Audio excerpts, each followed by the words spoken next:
What's up, everybody? It's Wednesday Evening. night, and we got Fowler here. What's going on, buddy? Fowler. Going on, guys? And we have a special guest tonight. We have the Mammoth, Steve, community member, great guy, all that. He has, I guess it would be an idea. Yeah. We'll just go with an idea right now. Yeah. An idea for something pretty cool. So, um, I, uh, I'm pretty excited about it because I've got the opportunity to talk to him a little bit about it, and Cool. I think the community will like it. I think that they'll be excited about it. But one of the things that I wanted to talk about before we got into Steve's presentation is I wanted to talk about now. See, with Robert, I'm not sure, but do we call is Robert's last name? Did he ever tell us if it's Duquette or Duchette? Because I was in the military with a guy that his last name was that, and we called him Duchette. So I'm not sure, but I put it in all the YouTubes. But there's a GoFundMe page there for Robert. He recently lost his fiance to cancer. So whatever you can do and whatever help you can give him, that'd be great. But we're all a community. We don't all necessarily get along sometimes, but we definitely don't want anything bad to happen to anybody and everything. So Doucette. Yeah. It's pretty easy if you think about it now. It is, yeah. My So partner's only just beaten cancer herself, 3 Yeah. years breast cancer, so I can relate to how difficult his struggle must have been. I can't, I don't know what it's like to have gone through what he's just gone through, but the fear of that has been very real for years for me. But she's fine now, so yeah, bless him. Thank God. I So really do. Steve, do you mind if we do like maybe a little background on you and everything like that? I mean, is this the first time that people have actually seen you and everything and like know who you are, or have you?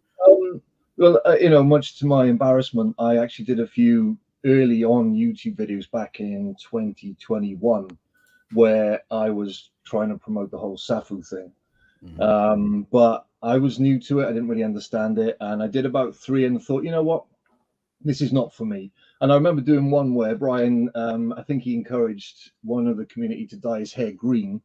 And I thought, I'll do that as well. And I went and dyed my hair green. And then I did a video on it. And then afterwards, nothing came of it. And I'm just walking around town with green hair all the time. What have I just done? So yeah, you live and learn from these things. And I just thought, you know what? I'm going to back off and just let the experts kind of do that stuff.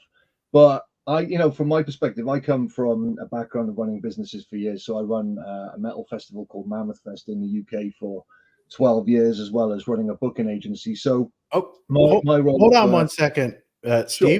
Steve, we have a special surprise for you. Okay. He was able to make it. I'm going to bring him on right now so that we don't have any confusion whatsoever. Fantastic. We have Nick here for you. Hi, Nick. how's it going? How are you, Nick? Very good. How are you? Good. We were just talking to Steve here. He's about ready to start on his presentation of his idea, is what we're going to call it for right now. We don't want to give too much away, but what? Go ahead, Steve. Where were you at? So yeah. So I ran Mammoth Fest 12 years. I run a booking agency, so my job was to book bands, manage them, book tours, help them to get signed to major labels, negotiate deals. I've been an artist for all my life since I was 16. So I've actually played in, Nick, I don't know where you studied, but IIT in Guwahati. Are you familiar with that place? I actually performed there back in 2016 to 25,000. Nick, you're muted. IIT, those 3 letters say a lot, so it doesn't matter where. But yeah.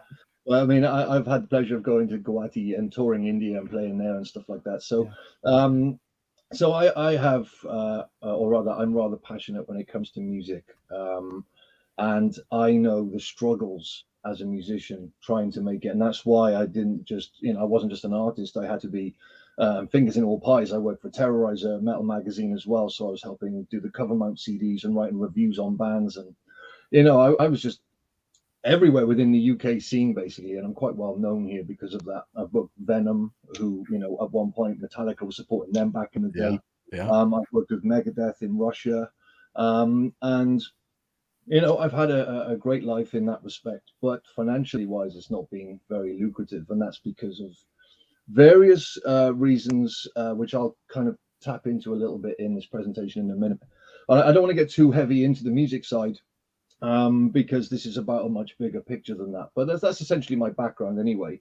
Is I'd like to help to change the landscape for artists going forward, and that's what this project that I have is all about, really. I'm just acknowledging Garfield. He made a donation to Robert's GoFundMe. But are you ready to Yeah, start your presentation? yeah, great, absolutely, no problem. So, do you want to bring that up on the screen or? Yeah, there you go. Fantastic, thank you. Okay, so I just want to check something. How do I change the screen from the one to the next? So I've got my. Would I do that actually like that? Did you just see the screen change then Yep, when I did that? yep. We saw it. Right, Yep. sit there. That's fantastic. I just wanted to make sure I got that right before it went any further. So, Nick, I'm really appreciative that you're here, and I'm glad that your father's come to visit you. And I don't blame you for missing the meeting earlier. I mean, let's forget about that. Your family are the most important thing, so that's fabulous. Like we've established already, this is just an idea at this point. And what I wanted to do was put it to you, Nick, to the community, to Reva and any of the team that are here as well, and allow people to go away for a minute and mull over these ideas and whether there is any real weight in kind of aiming in sort of this direction possibly. So without further ado, I just want to mention a few things. I mean, first of all, this is the first time I've ever done a presentation. This is the first time I've ever created a presentation with slides. So I hope that it meets your standards, guys. But I've done my best. And this is a 50,000 feet kind of view on things right now, to quote Nick again. So bear with me on that. But ultimately, I just want to see what you all think. And I ask everyone to have open minds when we go into this. So the idea is to have what I'm calling now, at least, VDAT. So it would be the Vitruvio DAT, or Digital Asset Trading Platform.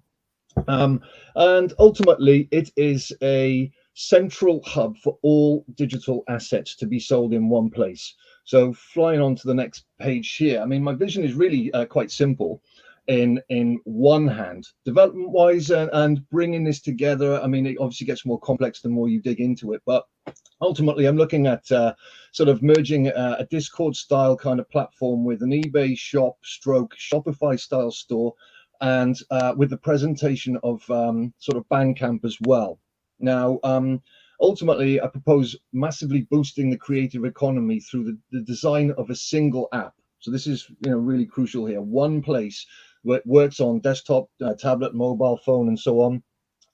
Centralizes all digital assets in one space. I want to beat competitors to the market, or I'd like us to.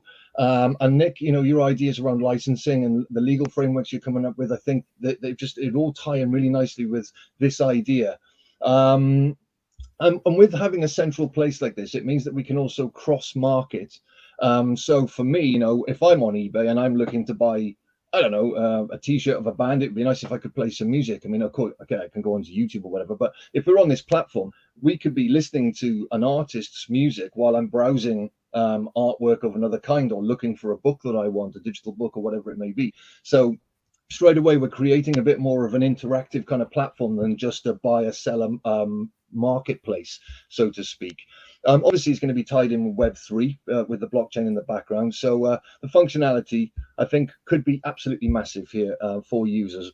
And ultimately, if we can achieve, for example, our goals where we end up with billions of assets being uploaded every year, billions of assets being sold, I mean, it speaks for itself. The volume is going to be insanely massive.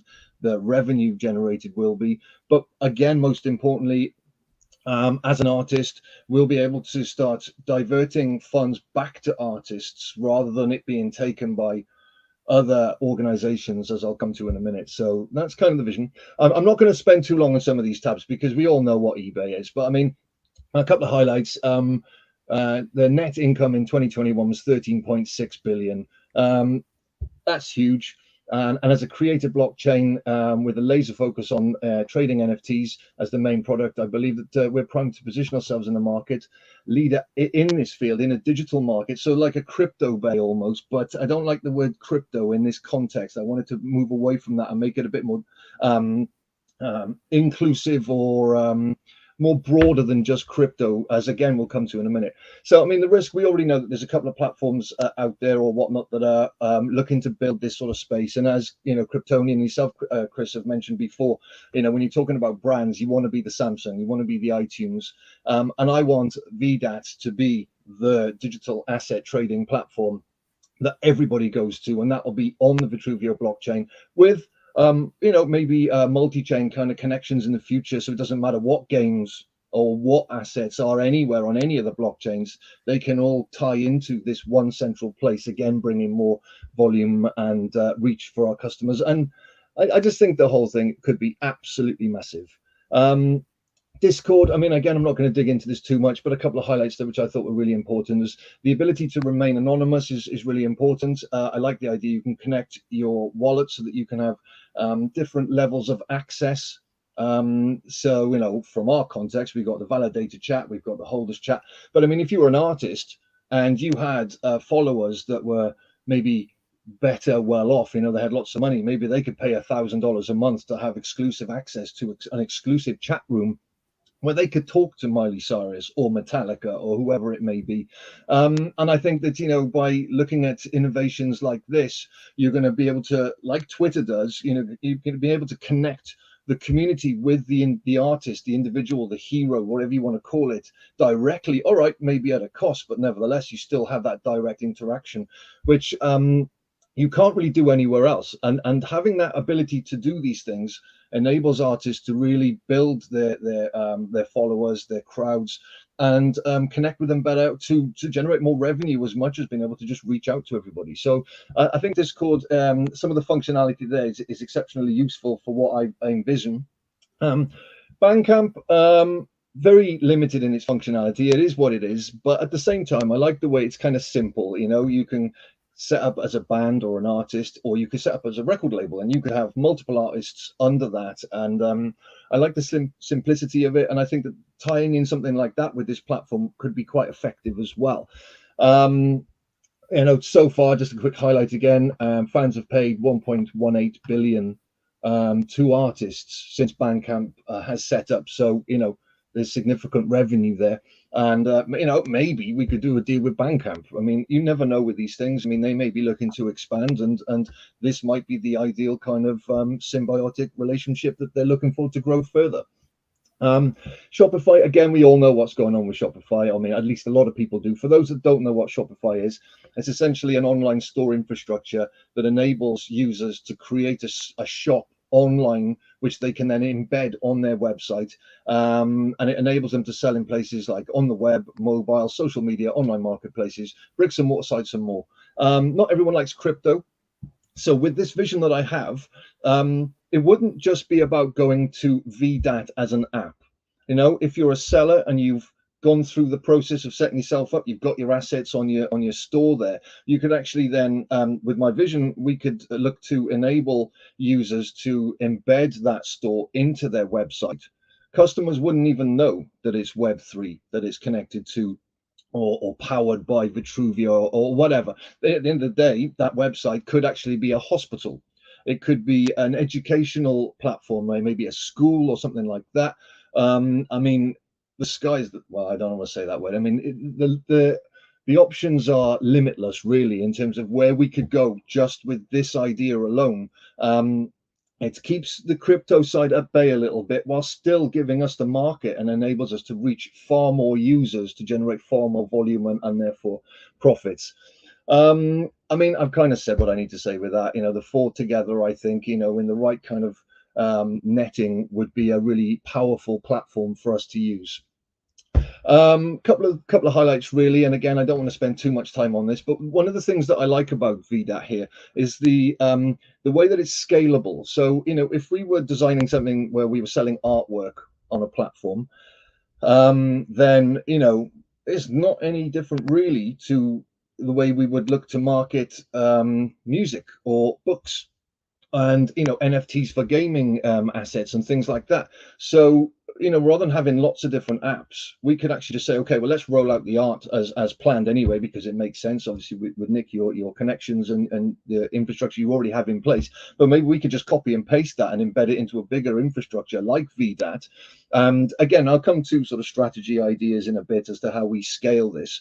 And obviously, money's a big thing, but ultimately, this, I do believe, has the potential to be absolutely revolutionary in various ways. So, I mean, you got a couple of other things there: cross marketing, like I mentioned, unlimited NFT range. I mean, legally, yeah, okay, that might be more complex than just writing unlimited NFT range. I get that, but at the same time, why not have it all in one place? So yeah, I mean, I think that's pretty much it with that tab, to be honest. But you get the idea.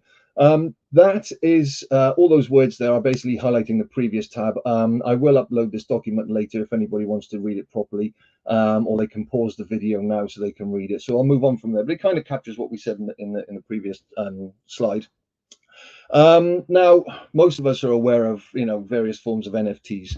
So the ones in white we're all familiar with: art, music, gaming, so on, and they're obviously massive. So when, you know, they're an absolute must ASAP. But I mean, thinking outside the box, you know, I used to run a festival.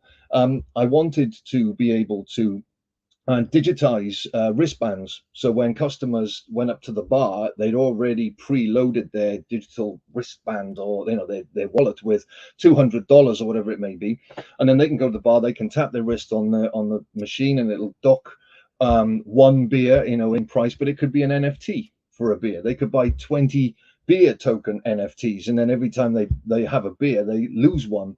You know, I mean, that in itself, that, you know, to create a more digital kind of space within the festival environment, I think is crying out for it. You know, having run these events myself, you end up with bottlenecks at the bar, and I just think it just speed things up for people. You know, you don't want to queue for ages. I mean, moving forward, you know, there's, you know, a book reading meeting. You know, there might be 20 seats in a little bookstore.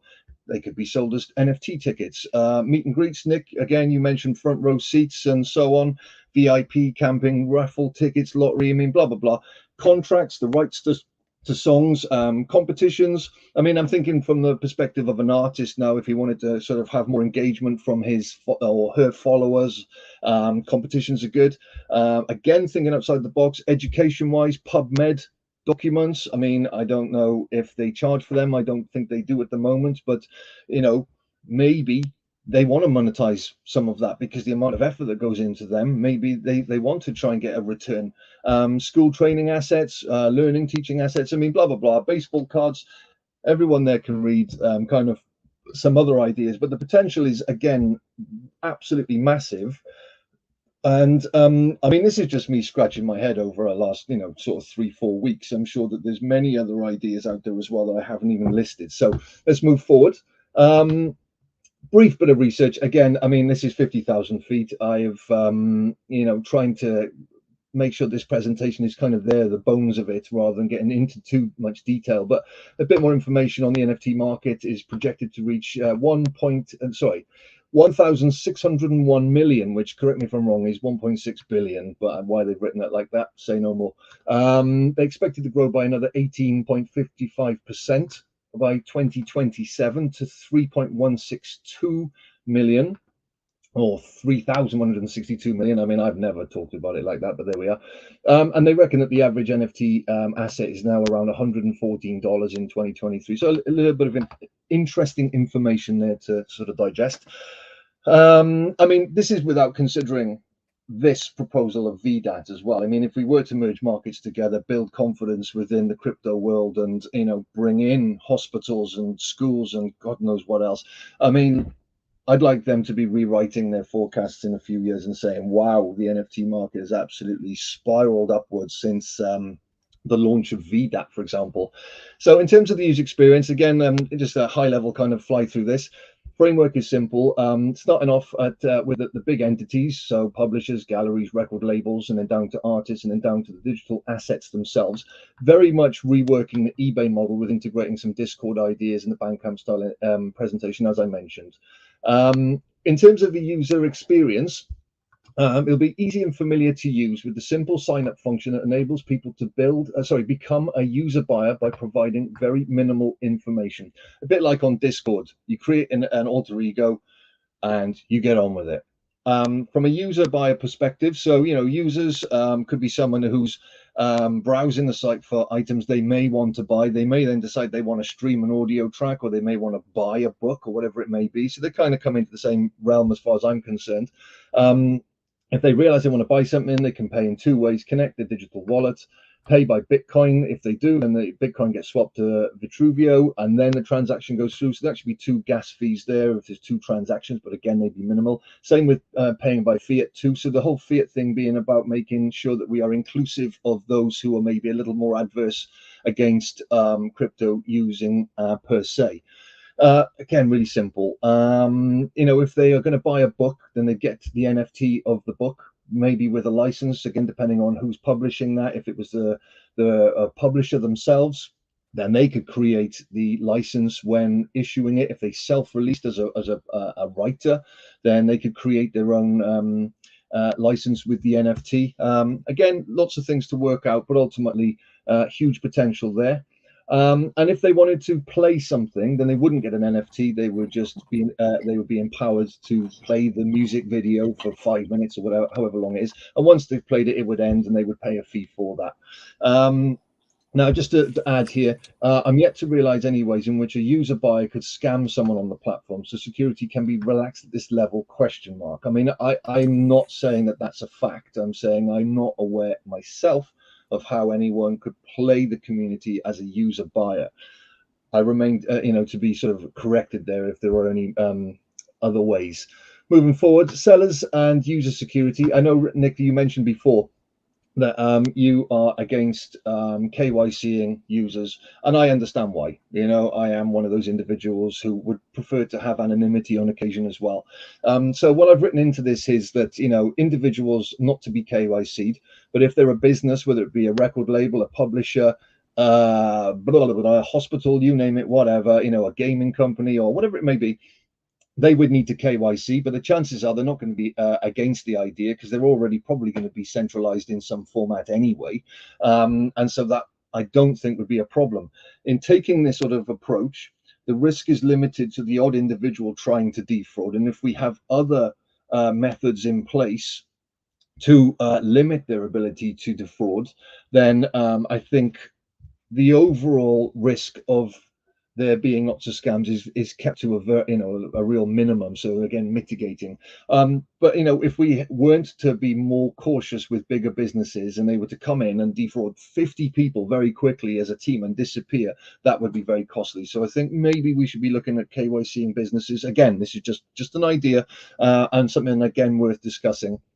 With regards to setting up, a seller account, so start off with, you're a user buyer, and that's it. If you want to upgrade to sell, then that's something that customers can do, and then they go through a simple process. They KYC. There's some pop-ups warning those, whether they're individuals or businesses, that they'll be immediately, whether it be remove, block, freeze assets, return assets if that's within our power, and so on, just to kind of warn that we are very hot on this and we will not tolerate it.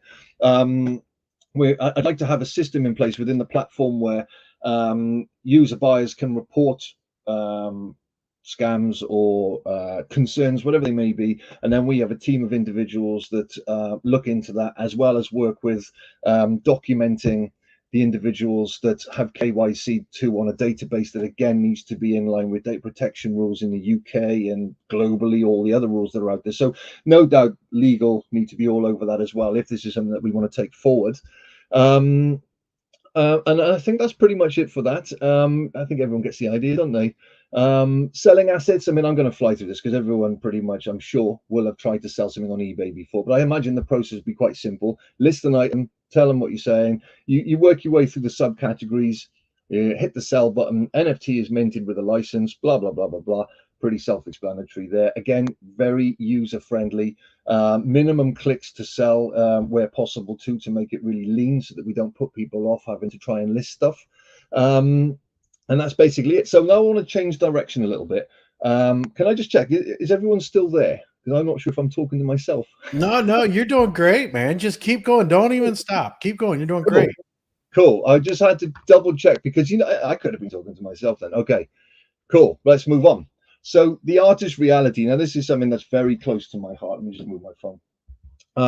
Each of those three individuals have all committed suicide as artists, and I mean, forgive me for bringing this up, but this really is relevant and poignant, in my opinion. It is a major reason why Kurt Cobain committed suicide, and that is because the music industry literally was raping him, as he quoted in one of his own songs called "Rape Me" on the In Utero album back in '94, if I'm not mistaken. Very dark song. And ultimately, it was about the music industry taking everything from him, and in the end, he just couldn't deal with it anymore, and he's no longer with us. The other two, less music related, but nevertheless, I just find it really difficult to accept that these people have gone, especially with Kurt after his experiences. The music industry can be a really dark place.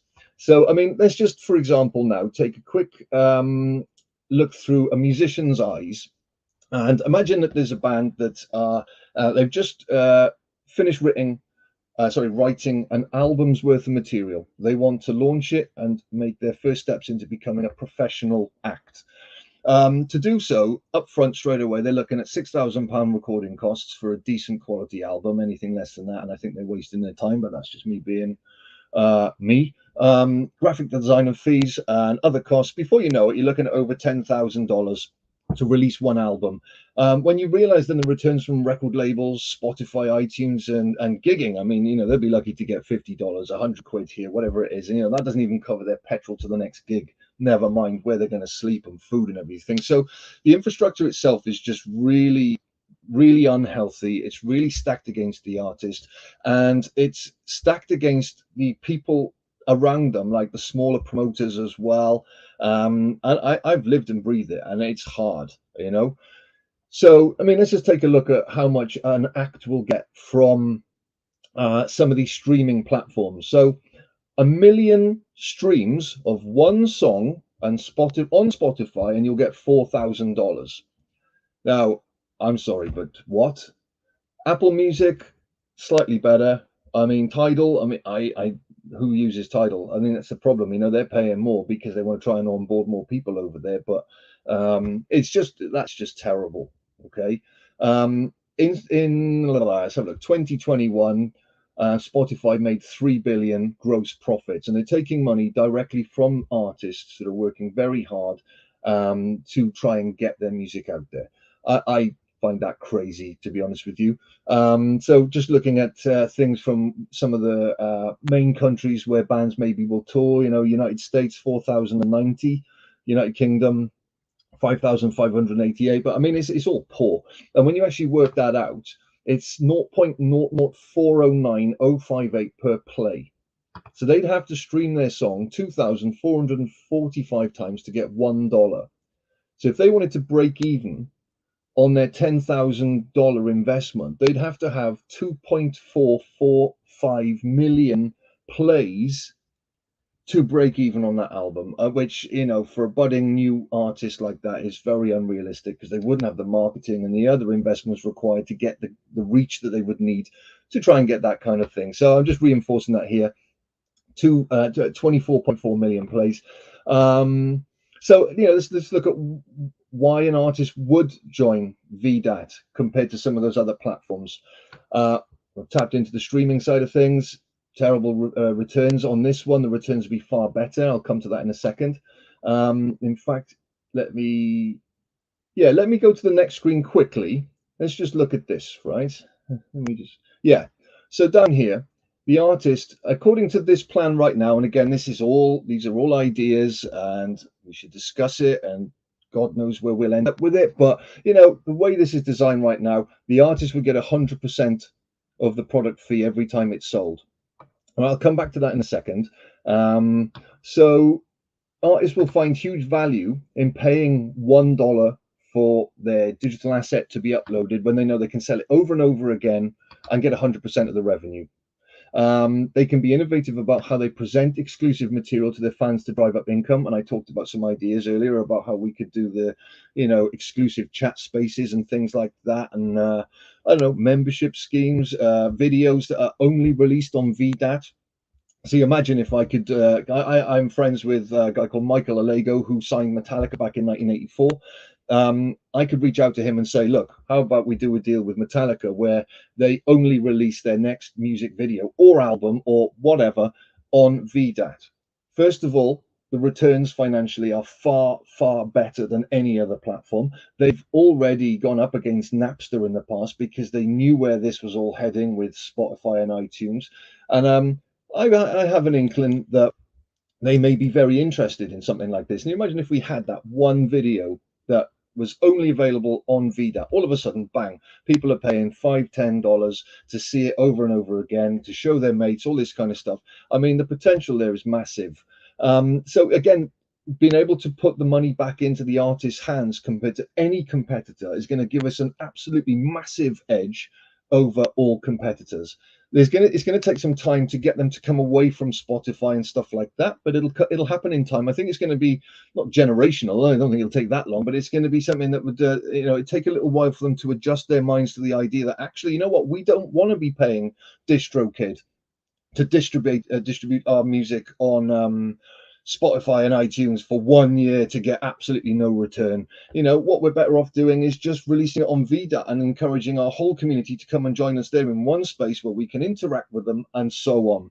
To add some additional kind of benefits as well, when they are selling their assets, they can keep it in Vitruvio if they want, and they can reinvest that, and with rebasing and with maybe the price going up as we grow the business, if we're onboarding more and more projects, more and more digital assets every day, we're generating more income, the price will go up and the value of their assets will go up too. So they may actually realize that there's additional wealth to be gained from leaving it in Vitruvio. So I've kind of highlighted again, they would consider eventually not going on Spotify, because I mean it's absolutely mad that any band would even go there in the first place, but there we are. Morally, it's the right way forward for artists. For too long they've been shafted, excuse my language, but it does annoy me. Lots of middlemen as well that we can cut out by giving the artists a direct to customer route. So you haven't got to go through marketing necessarily. You haven't got to go through third party companies and that are helping to get them out there or whatever it may be. They can reach their customers right there. Artists also don't need to tell anyone they're on our platform, because if we do the whole Shopify style embedding on their website, then they can actually create their little universe from VDAT on their website without anyone realizing this is all Web3 powered by Vitruvio and so on. So again, you're not necessarily having to tell the world that this is all on a blockchain. This is just a new way of communicating between artists and fans, which I think is invaluable. So yeah, it'll be a shift in the market. It'll take some work. I am under no illusion how massive this would be to try and deliver from now to tens of millions of assets being uploaded every month and so on. But I think there's huge leverage in the financials there. So in terms of like how I've envisioned this, again, open to discussion, this is just ideas. Every time a seller uploads an asset up to the value of $49.99, there's a $1 fee plus a gas fee, whatever that may be. I mean, I've put 0.2C there. I mean, correct me if I'm wrong. I know that fluctuates as well, but gives us a rough idea where we are. Anything over $50 exactly would then be 3%. So, to give some examples, $50 at 3% would be $1.50. So a little bit more than the $1. That kind of works. It was $1,000 product, $30 fee. At this point, as I mentioned, the buyers, gosh, this is hard work. The buyers buying the assets would then give their money straight to the artist. They get 100%, and we get a gas fee for that asset. If they're paying for the asset in Bitcoin, it would be converted to Vitruvio. Then the artist would get the money. So there'd be 2 gas fees potentially there. But we can also look at making implementing, maybe a 3% buyer fee as well. So every time someone buys something, we take 3%. I don't know. I mean, that's still amazing compared to any of our competitors. So there's definitely scope for flexing on the ins and outs to generate really solid returns for us. But I think the idea of saying 100% just has this real weight to it that no competitor will ever be able to compete with that. And even if they did come into the market afterwards, they'd have to give 100%. And are they going to be able to deliver and make the money that they want to? We shall see. So all the proceeds we shared according to the download backers, holders, blah blah blah. I mean, that's all up in the air at the moment, and of course, Nick, you're working on that stuff, so we'll see what unfolds in the future. So yeah, all negotiable, and yeah, I mean that makes sense to everyone, I'm sure. Yeah. So let's have a look at how an artist would benefit from 1 million plays on VDAT. I mean, first of all, let's assume that the asset's $1. So 1 million people buy the asset once, there's $1 million straight away. They pay a $1 listing fee. They pay a 20 cents gas fee to list it as well. So $1.20 leaves them with $999,998.80 from one track. I think that's remarkable, and financially wise for us, this can work, and very well, because we're charging at the point of uploading the listing. It's all about the volume of listings. That's the key there. Again, we could take some money from the sales side of things as well when the product is sold. Huge.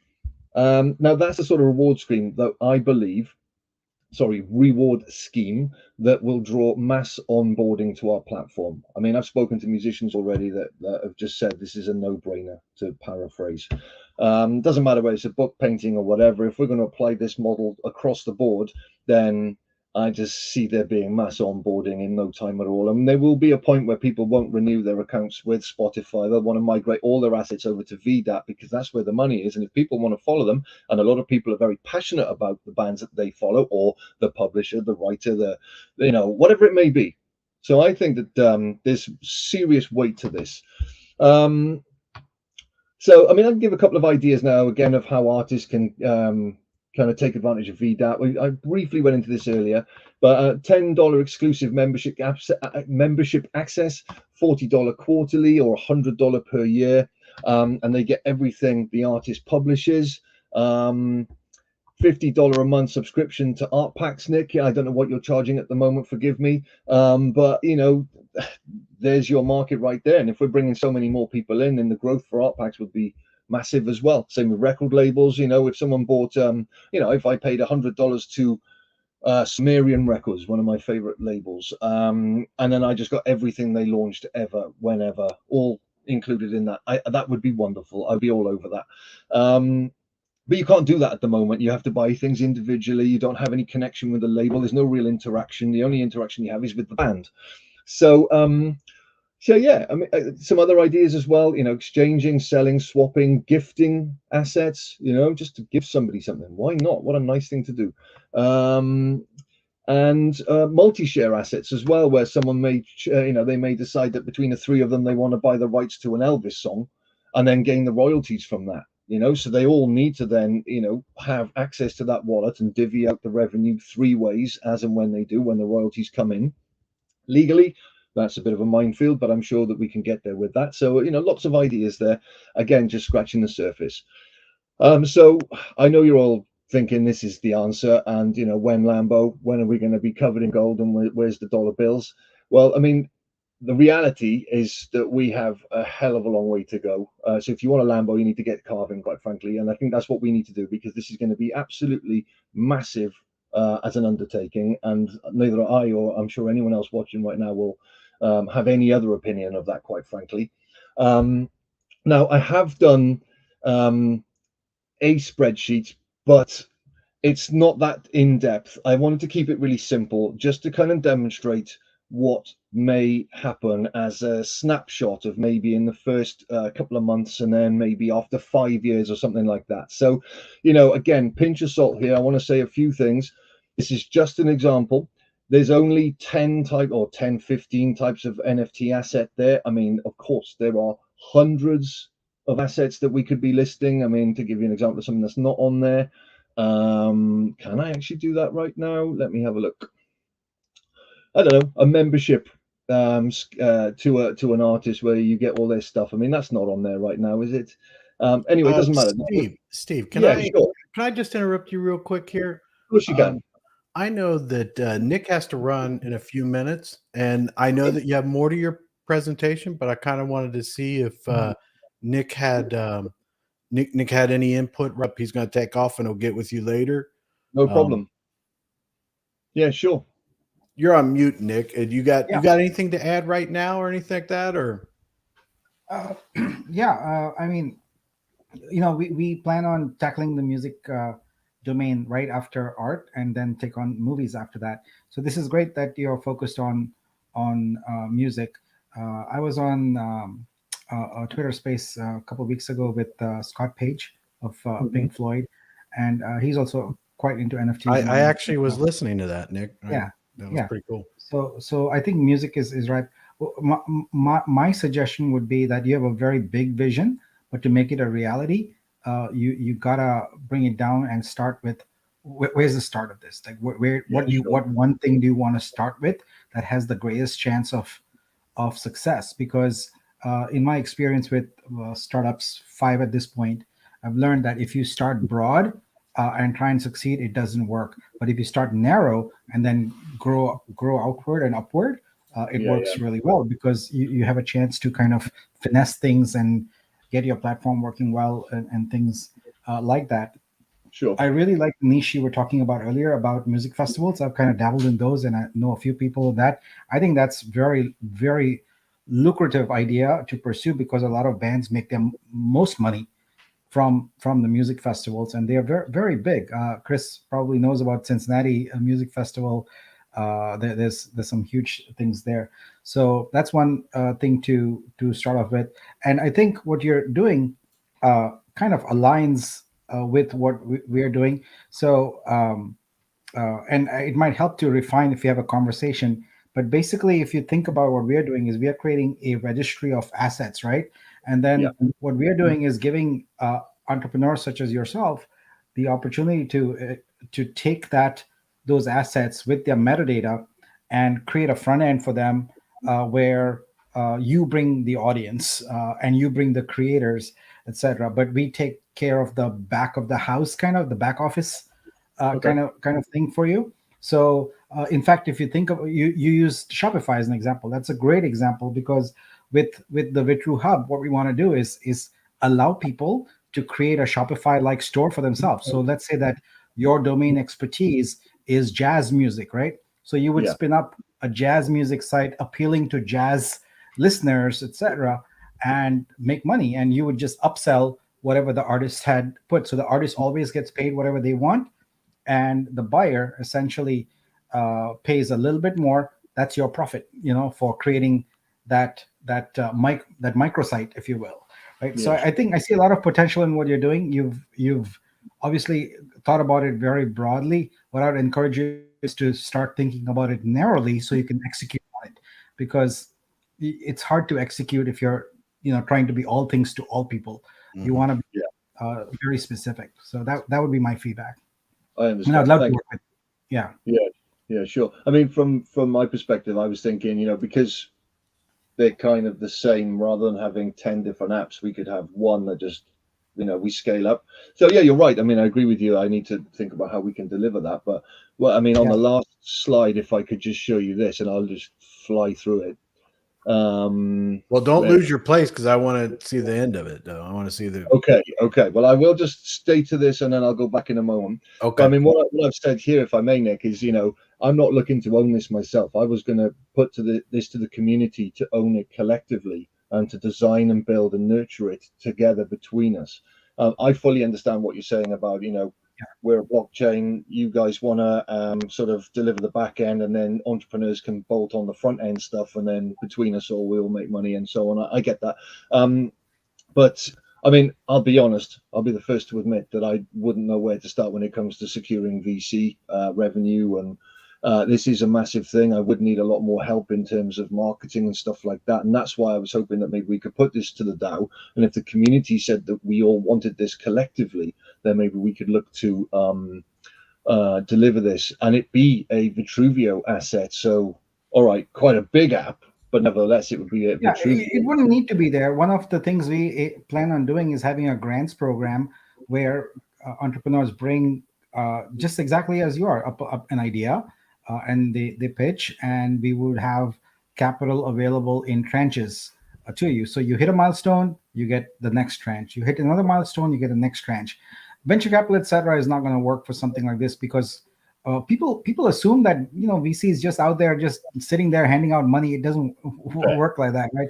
You got to have the vision, but more importantly, you got to have a team and you got to build traction. So for example, until you get like 10,000 users or something like that, no VC is gonna look at it because the costs to get to compute resources are free. You should be able to get a couple of devs for free to get you to the seed stage, at least like build a prototype of a product or what we call an MVP, minimum viable product. So you should be able to do that.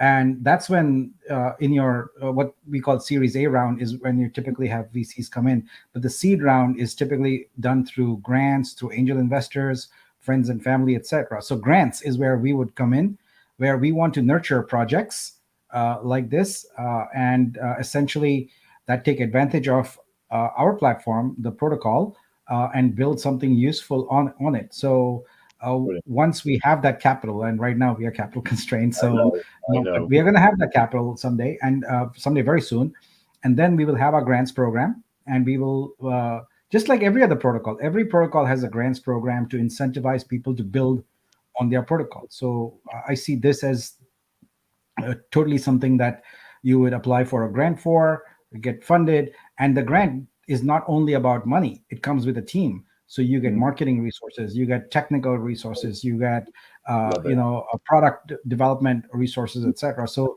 you have advisors then who help guide you to an MVP, launch it, and start getting traction. So any project that we would supply a grant for, we have a highly vested interest in making sure they succeed.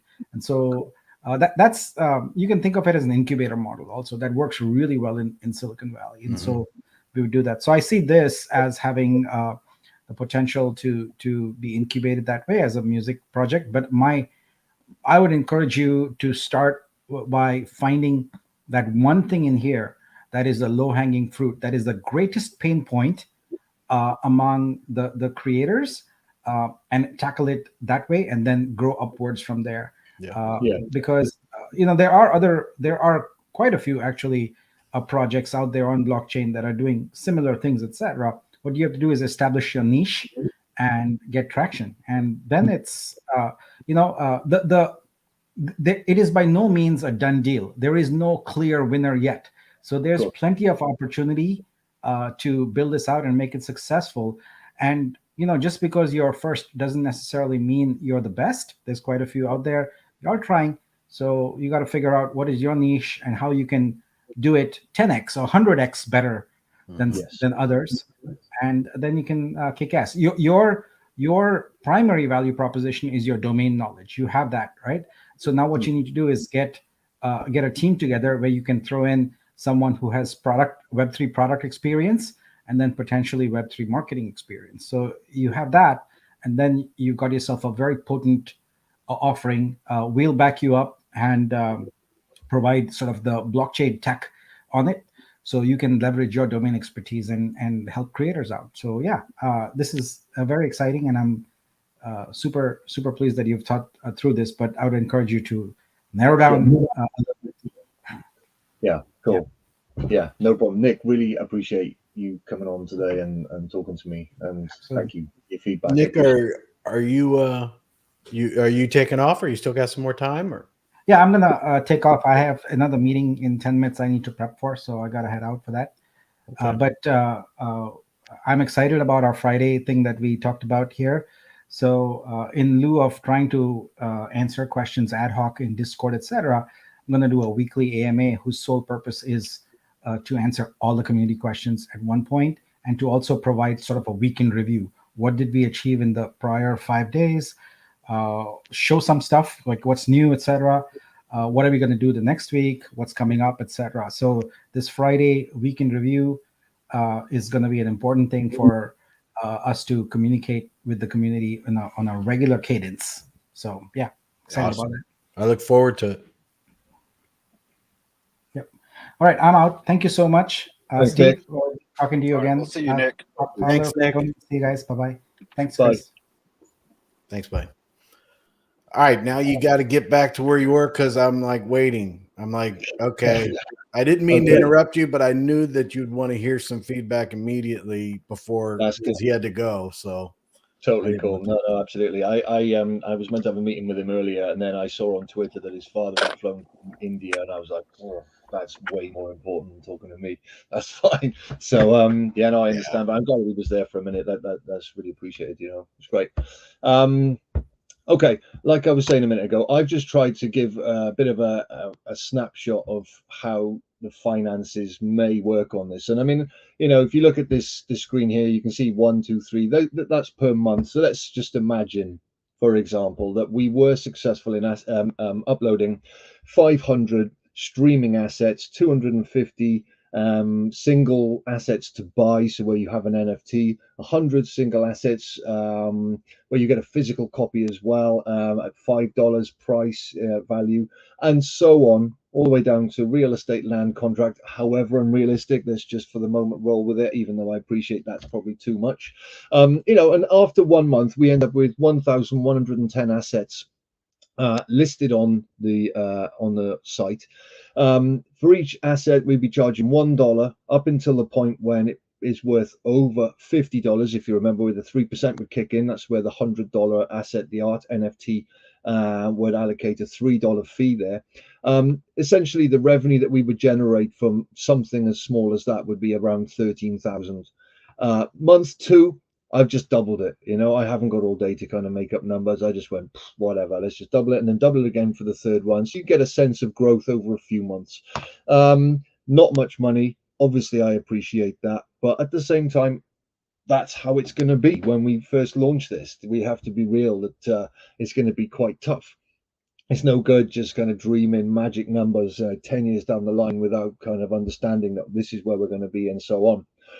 So let's now do that, and let's fast forward to, I don't know, I put year 5, it could be year 7, it could be year 3, whatever, it doesn't matter. Let's assume then that we get to the point where we're uploading 1 million assets a month for asset streaming assets, and same products. You know, I haven't kind of mixed this up again. I just wanted to give a real simple snapshot of what it might look like.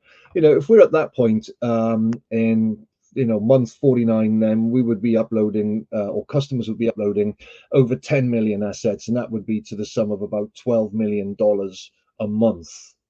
Okay, so now we're getting into the realms of there being some real serious returns coming in.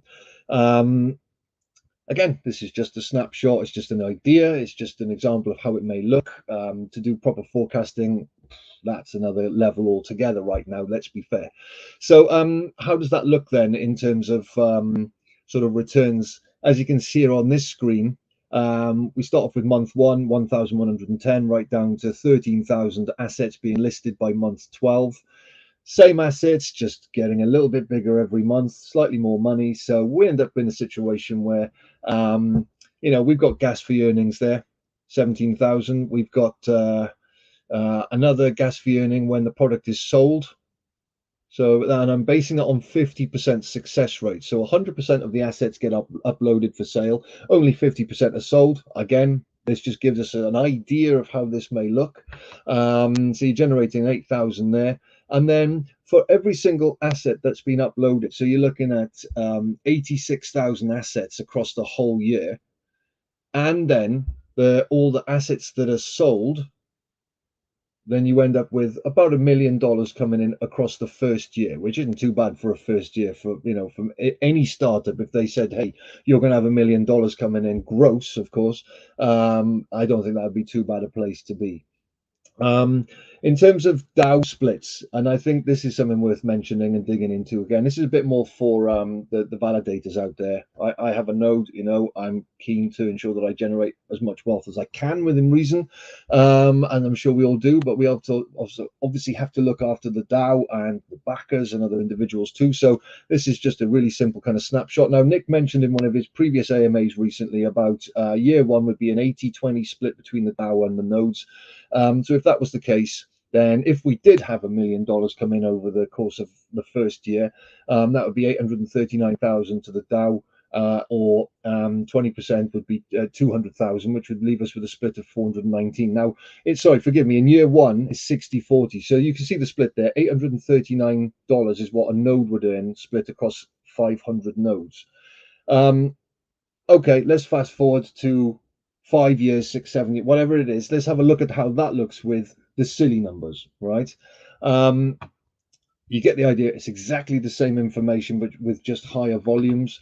In something like this, you know, year 5, we could be generating as much as 183 million dollars. Again, pinch of salt. I've made these numbers up based on absolute random nonsense, but at the same time, it gives us an idea. And if that was the case, at that point, we would be looking at an 80-20 split based on what Nick was proposing. And if that's the case, then a node would earn around 73,000 per year.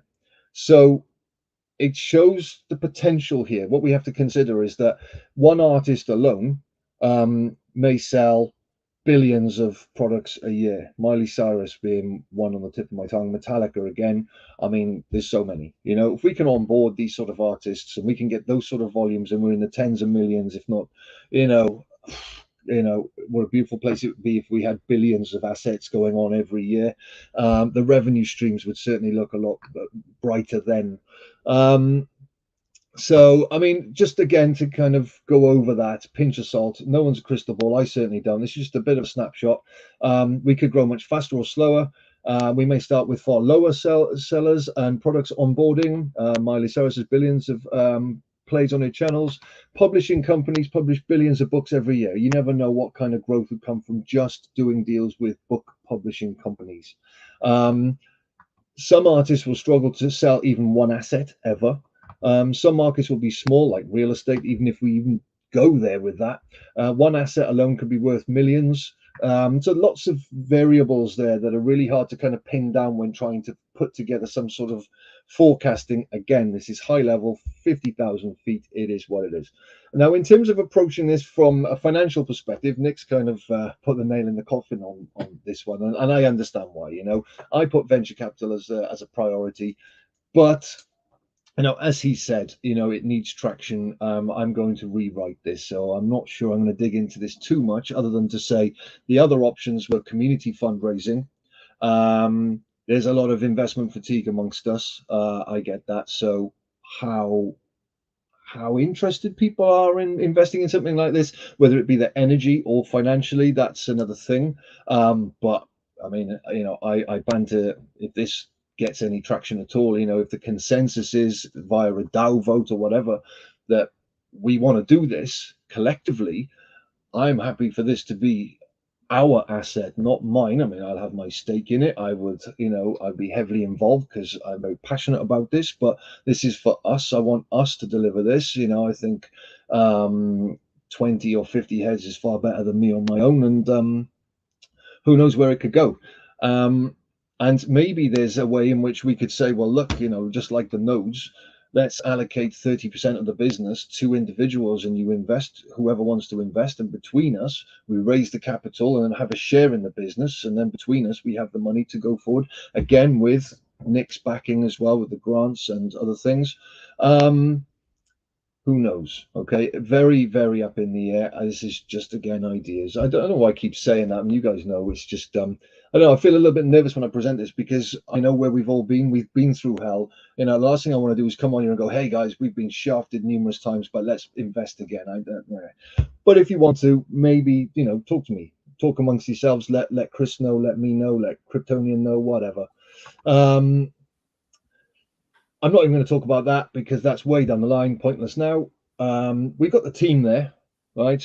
I mean, technology, Prabhu. We've got marketing with Reva. It's a no-brainer to me to make this a Vitruvio product, basically. But if Nick's saying, look, Steve, you need to position that as a separate entity, but you can use the community and we can still make it very much ours. I love the idea of that. I'm really not going to quibble over some semantics. I think ultimately what's at stake here for us in terms of wealth, our investments, and getting a good return, I think it's important that we drop the BS and actually work together and try and deliver something that really is tangible for all of us. And this may well be one of the things. The only other thing I wanted to point to is today, this afternoon, on that bottom link there, Vitruvio Chain Medium, how is Vitruvio solving creative challenges? I actually dug into that before doing this thing. And as a last point here, I mean, he's got, on that link, it says, problem one, there's no creator or artwork verification. Well, we're working on that. Artists have no mechanism by which they can communicate the licensing or royalty requirements for the artworks they put on the chain. Well, if we had a platform like this, when you mint an NFT, there'll be a license that comes with it so that it's all legitimate, so people can't copy it and try and defraud anyone. All the NFTs and digital art collectibles are off chain. I mean, true, yes. Again, our platform would solve that problem too. So there's problem three. Problem four, inferior user experience. Well, I believe that the way that we would present this as Discord with eBay, Shopify, and Bandcamp would make it a very simple user experience to solve that problem. And then lack of support and compliance around standards. I mean, Nick's working on that with the legal team. I'm not going to go there. Under ecosystems level, it says here about collection of web and mobile dApps. I mean, I think I can totally understand why we would have an app for selling artwork like OpenSea, but that's already something. And we have an app for music, but we've already got Bandcamp, and then we've got an app for someone else. I think what makes this so attractive, certainly in my mind, and I might be deluded, but I hope I'm not, is the idea that it is all together. And while I'm listening to music on that app, I can then be browsing artwork and, oh, do you know what? I must check. And all of a sudden, like, do you want to buy the contract for a Slipknot song? Right, I can actually own the rights to that song. Oh my God, yes, please. I don't know. The ability to cross market and upsell, I think, is massive, especially if we embed analytics within the website, within the coding itself, so that we learn who the customers are, so that we can, over time, drive more and more sales. I think the potential is massive. So there you go. That's it. I made it. You did good. You did good, man. That's some awesome stuff, man. You had, I would have to say, you had me very interested, and I like the break part where Nick came in and got his idea and everything like that. I do think that this should be a project that you're heavily involved. I think this is something that this is your idea and everything like that. This is you're very passionate about this. And to me, on the outside, if I was looking to invest or whatever, I would want to talk to you.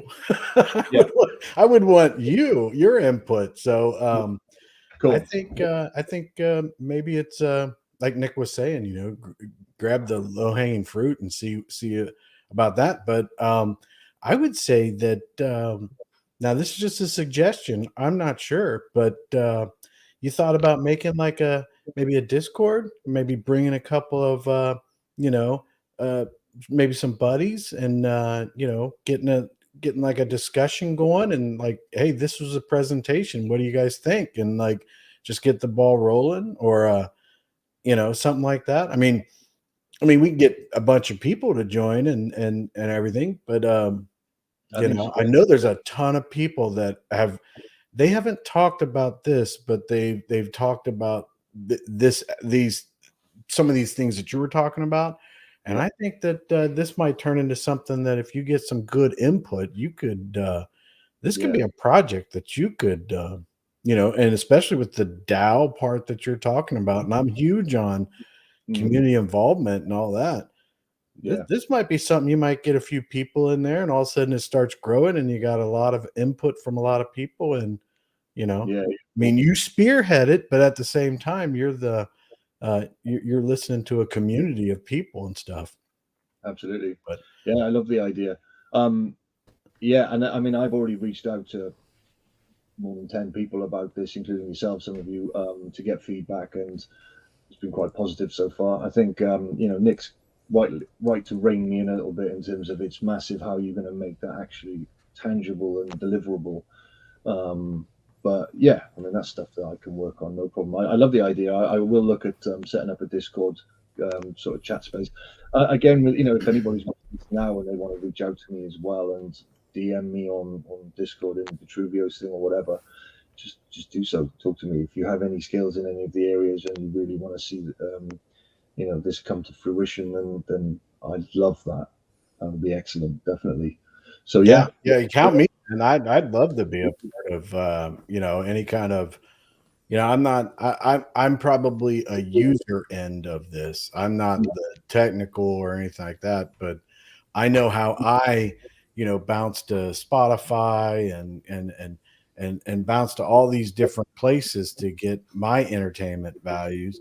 And I could see a lot of these and being like, wait, I could do what I've been doing, but it also helps the community of Vitruvio and all the people there. And I mean, to me, I mean, I'm really excited about the digital asset part of the blockchain because of the fact of what happened to me with Apple a couple years ago. So, I mean, if nobody knows about that, I had an Apple account where I had purchased tons. I mean, all my kids all needed the latest cartoon, TV show, the movie, the music, all that stuff forever, 10, 12 years worth. And I got hacked and they couldn't help me. And all that, I lost every bit of all those movies and everything like that and all that. So, I'm just a little disgruntled about that, and I would like it to be something that it was, these things, whatever this works out to be and everything, that it was something that was more. It takes that leap from just signing into a web page to a whole platform that I can get my entertainment value from that, But well, you paid a lot of money for those things as well, so you've lost them in that context too.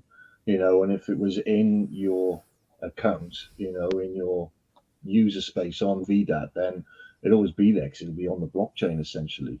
So that's my whole So I'm big on this. I mean, Fowler. Fowler Kryptonian. I know that you were listening through most of it, but how do you guys feel? I mean, I was gonna say I was gonna use advice if I was tackling this. I mean, because it's a very niche project, and with this type of project, I feel like you're gonna need the not your users, but more your talent. You're gonna need to get the musicians, all the artists. You're gonna have to get that backing first. And the reason why I said the best way to do this is be on Twitter. I don't know if you're on Twitter. Get on Twitter because that's where they are. Start throwing your ideas, throwing your project out on Twitter. Yeah. If they hear it, they will come. They're gonna hear it. They're gonna get interested. You have the mindset. You know what they need. You know what they want to get paid. They want to get paid fairly. You already have it. You just need to get the backing. When you get the backers, as far as like the actual human beings, like believing in what you're doing and come rallying around you, you put them all into the Discord and stuff. You guys start talking. They know people. I'm sure somebody knows a developer. That's how all this stuff comes together. Absolutely. And you just like really get it behind and tell them it's Vitruvio, right? You're already gonna tell them it's Vitruvio. You're bringing artists. Artists are gonna come anyway. We need the artists. You're rallying that up. I promise you, if you rally the people behind you, the funding and support you're going to need to get this done will come. It will literally come. If anything, think about it. You'll have all these musicians, and and they believe in you, and you're like, hey, I need to get this done, but I need financials. They all can run lives and play music and grab donations for your project. Yeah, of course. It's like that, man. So definitely I think the first thing you should do, get on Twitter, start shouting out your project and the benefits and everything you're trying to provide to the artists. Just keep shouting it out. They will hear it. They're gonna hear it, they're gonna keep reposting, they're gonna like it. Just bring them in, rally it all together, all those like minds talking in one Discord. I promise you're gonna get something done. Yeah, cool. What do you think of the idea from a gaming perspective? I think seeing that, I mean, because my whole thing is that you want to have your assets wherever game you want to go to, right? And I think the biggest thing, and I think the blockchain can actually help with this, is pretty much authenticating the fact that these are your items, right? One, that they're your items, and two, being able to have the ability of having like music, art, film, all that stuff in one spot, that helps game developers, because they need that stuff too. They need art, they need sound, they need marketing, they need all that stuff. They need this, and you'll have those type of people hanging around the blockchain anyway for your project. So that's going to be a delight for a game developer. As far as for gamers, I mean, you're pretty much just meshing everything together for them. I mean, the more you make things simplistic for even gamers or just people in general, the more or less they're going to never leave that shop. Think about Amazon, right? Amazon has everything. I can go there for toilet tissue. I can go there for food. I can go there for anything. If I really wanted to live my life on Amazon, I could, right? But there's more to life.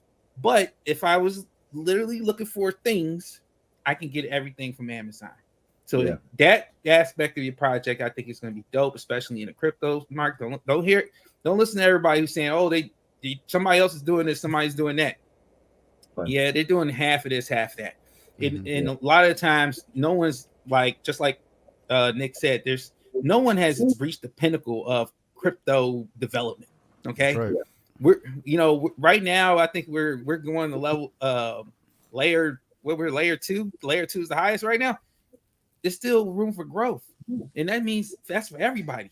That's not just gaming. That's not just crypto, DeFi, all this stuff.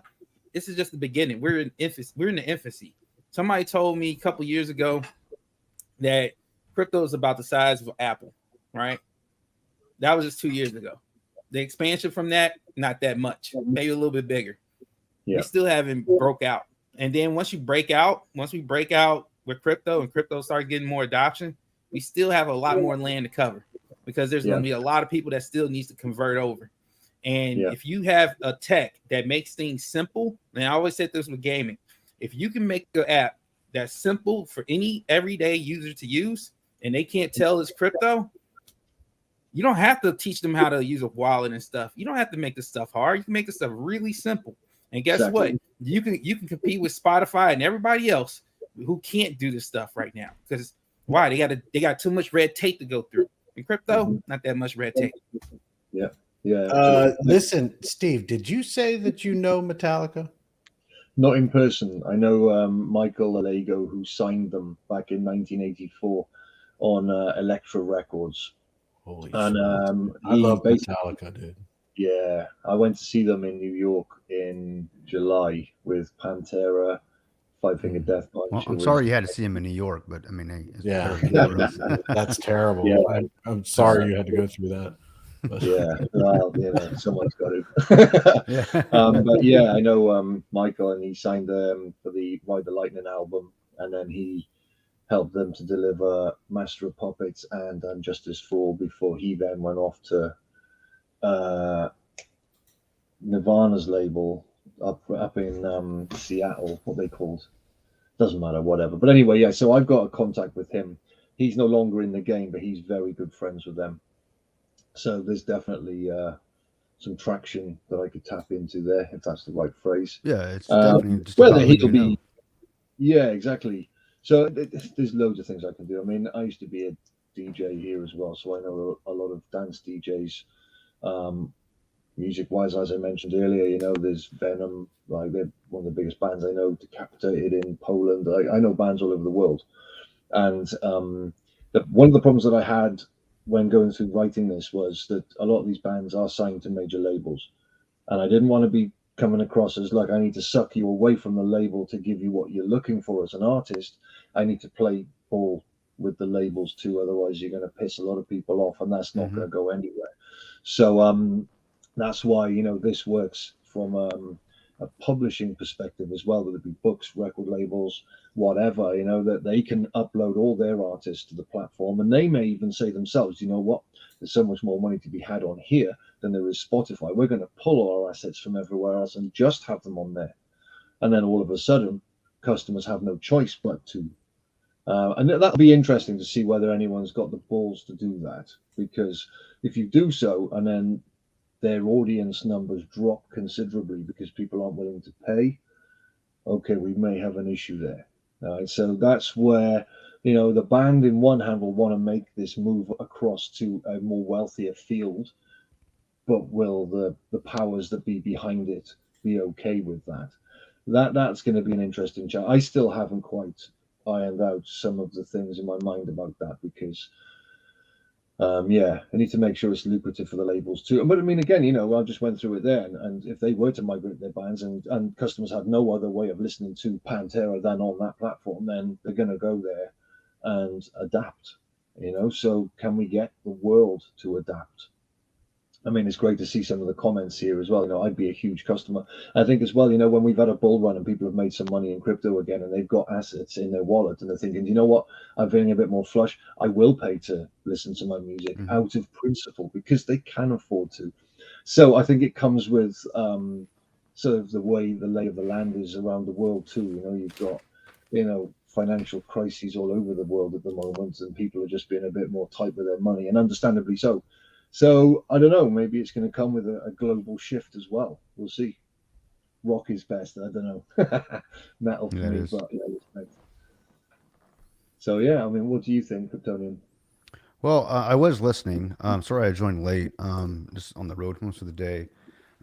You know, and you had already sent over your press, right? So of course you showed me some things that you were going to be presenting to or talk to Nick about. So so I kind of already knew more or less what you were going to. I mean, I saw it black and white, but to hear you actually present it, I was very impressed. Cool. First and foremost, I'll say this. You know, a couple things that Nick said, and then I want to go on some things that I heard you say that I was really impressed with. But first, definitely, I'm just blown away to see someone like yourself. You are a master of your domain, and meaning in this industry, you dropped a lot of knowledge that people don't even think, care about. But you're coming from the creator, the artist, the musician's perspective, and you're also a listener, right, or a customer. So you bring a lot to the table. But one thing that I think I love the most about this whole presentation was you don't care if it's a smart contract, you don't care if it's what the consensus is. I mean, my point is you don't care about the tech. You just need the tech to work. Okay. Yeah. What you're doing is you're taking something that is obviously proven, blockchain technology. You see the opportunity in that, and you from the community have come up here with an idea. All right. You see a need. That to me is what's supposed to happen. You know, those are the type of conversations we need to be having up here on the YouTube Live with the community members. Like, we can talk about the technology and all that crap, but people are going to get bored. People want to know, okay, the tech is there. What are we going to do with the tech? And here you are. You came up here with passion. You came up here with some knowledge of what you're talking about. Very well thought out presentation. You went 5 years, 10 years into this plan. Yeah, you kept saying you're throwing numbers out, but that's at the end of the day. It takes that you're road mapping it, so I really appreciate that. So I do commend you on that. Good job on that. I felt like I learned a lot more about this industry than I think I've ever learned in a long time. And my daughter is a musician. I've been in the studio. I've spent tens of thousands of dollars in the studio, still doing that now. We've talked to a couple of labels and And man, they, and you spoke about Kurt Cobain, and I remember that, that's my day, I remember when he committed suicide, and the rape, I remember all that, right? And it's crazy how you're bringing that full circle and you talk about it, because, I was I've been very reserved in getting my daughter, she wanted to get into music and, go be a pop singer and all this jazz, whatever. I'm like, no, because I already know how the industry is. Okay. All my favorite artists and everything, those that I watched, listened to growing up, a lot of they come out swinging, man, that they're definitely going to be taken advantage of. And, the industry is just going to take advantage of all the artists. So I was always a concern of mine, so that's why when I've always wanted blockchain tech crypto to somehow benefit the artists, the creators, the musicians. And I'm thinking, well, how can I do? And you would just kind of just broad stroke it, right? You said, bam, dropped a chest of ideas. So I'll commend you on that. Good job on that, because there's a lot of things to tackle. Each one of those things are achievable, right? But let's take a step back. And I like what Nick said. And this is what I like about Nick. He's he's quick to listen, slow to speak. You know what I mean? And that's typically a good sign of wisdom, to some degree, and I'm not saying he's the wisest thing on earth. I'm just saying I watch him, and I try to surround myself with men to just act like kids, you know what I mean? But then just say crap. They actually wait. They think before they speak. And he came out with some pretty good points, man. Take a step back, find the lowest hanging fruit. Okay. Right. Tackle that, make that a success. And then that's going to be the platform that you launch off of. I love that part about that, man. I really do.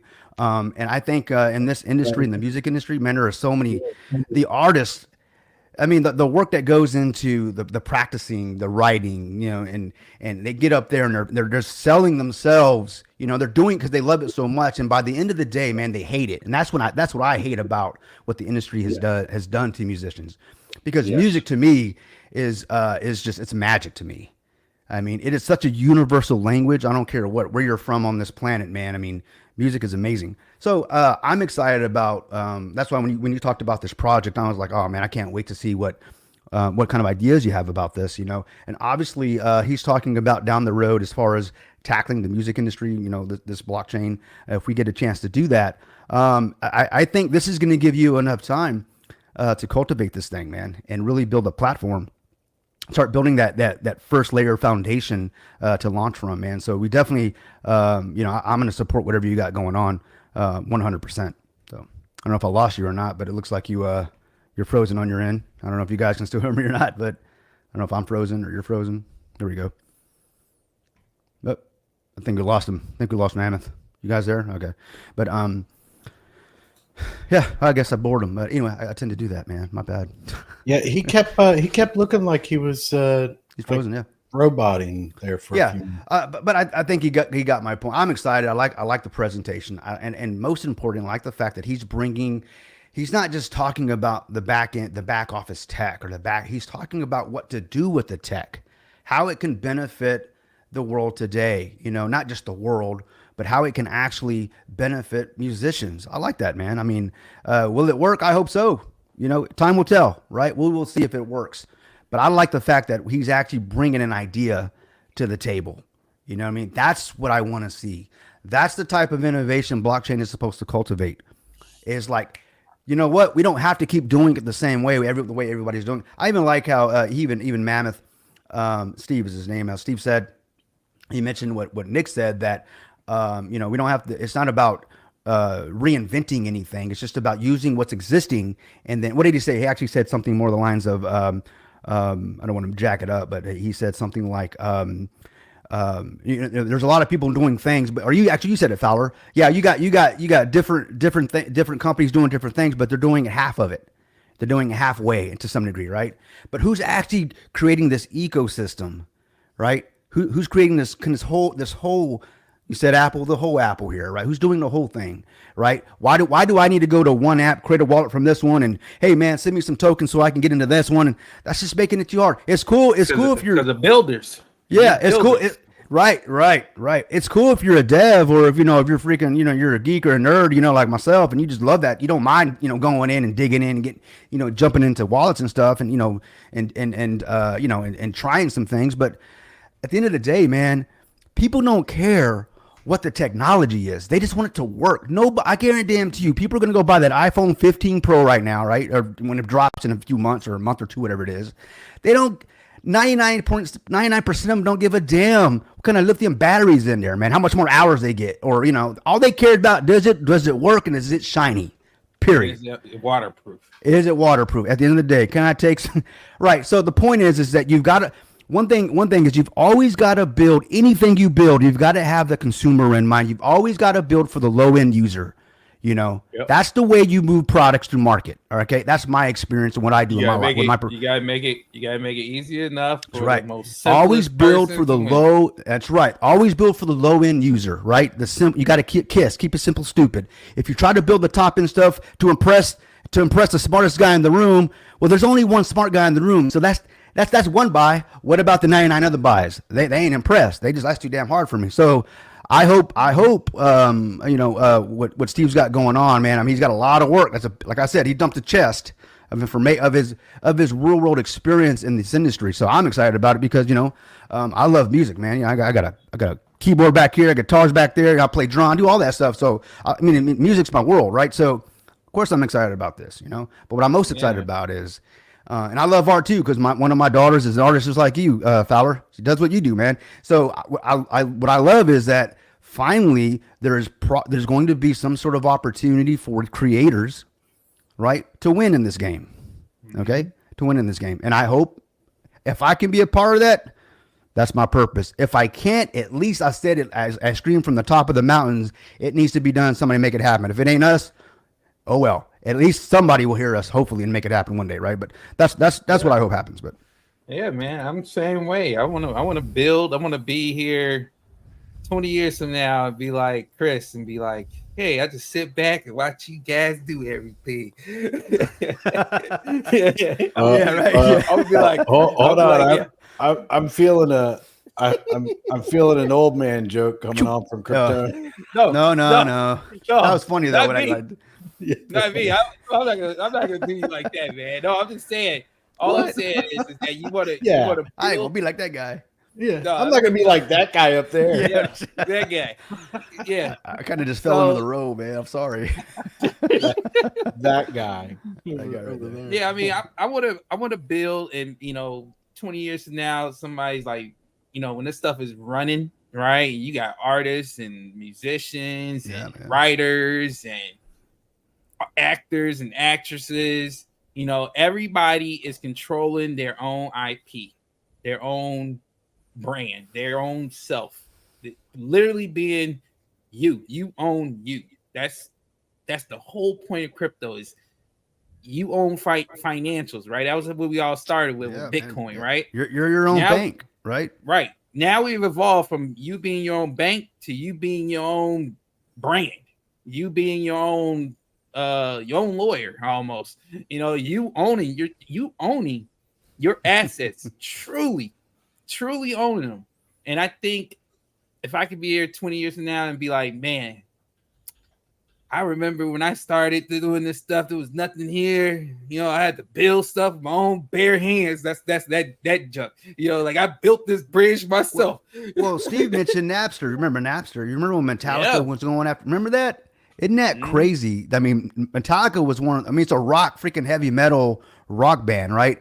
And they were like, hold up, internet, dangerous. Still, they were the first to market to go stop that train because I'm gonna get ripped on that because they were already getting ripped by their studios and the labels. Now you got people dumping their music for free, and I get it, man. It's their music, it's their art, and it costs money to produce, man. It costs money to produce high quality music. And if you ain't got the money, you ain't getting no studio time at the end of the day because producers are expensive. It isn't the tech. That's just it. It's not the tech that's expensive. It's to get the people to operate the tech, like the producers to create it. Though because you're paying for that creativity, right? That's what's expensive, man, and that's what you pay for. But this guy's, but you just keep dropping yourself off, or what? Am I just? You good? The app is kind of funky, man. I had to drop off like that. Yeah, something happened because like what I see right here came up on every one of my screens, like everywhere. It's crazy. I was like, I don't know what the heck. You got So I something can't going on look with at the that. Mac. I think you controller. got that Windows. You got a Windows machine, right? Yeah, that's what it is. Get you a Mac. Let me Dude. tell you something. My Mac. Look, no, we're not going to have that conversation.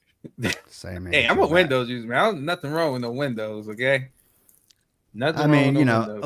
look, Windows pays my bills, man. You know that's 98% of what I support are Windows environments, right? Some Linux, but you know, a couple of my clients, I would say a handful of them have Macs. But those Macs don't ever they don't ever call me because they're they lost whatever their Mac is down. It's PCs, man, pay the bills, man. So I mean, hey, I love PCs too. hey, right. I mean, if there was no PC, if there was no Windows, trust me, and everybody was only using Linux and Mac, it wouldn't be that many computers out there in the world. Let me tell you. Well, that's true. Okay. That's true. Yeah. You know, your Windows made it easy at the end of the day. Yeah, and because then I and then they remember made the it Apple difficult. IIs, okay. And then Mac made it easier. Oh yeah, I remember the Apple IIs. Yeah, Right. Apple didn't progress the way they did if it wasn't for Windows. They would have kept 100%. that Apple II stuff. Okay, you guys be Absolutely. sitting here. If Bill Gates didn't steal from steal from Jobs, and yeah, I think at the end of the day we wouldn't have Windows. You know, I'm just joking, man. Jobs. I'm just joking, man. No, but I agree with you, man. You know, Windows 3.2, man. You know, I think I still have. I probably have a PC around here, an old ass PC that has that running somewhere, probably in my storage, just for nostalgia, just like I've just got to say, Sky High, Shadow X, I see you guys talking about my age. But isn't Sky High the same age as you? I think Yeah, he's I older. didn't- I'm I just didn't mean throwing that, it brother. out there. I'm not going to dox him or anything. He does live but in I'm just Texas, gonna man. I'm sorry, say- I didn't mean that. I'm just joking. I'm just saying. Oh, we have. You know what? This gives us a perfect opportunity. Hold on one second. Okay, this is a perfect opportunity right here, guys. We have breaking news. Breaking news right here, right now.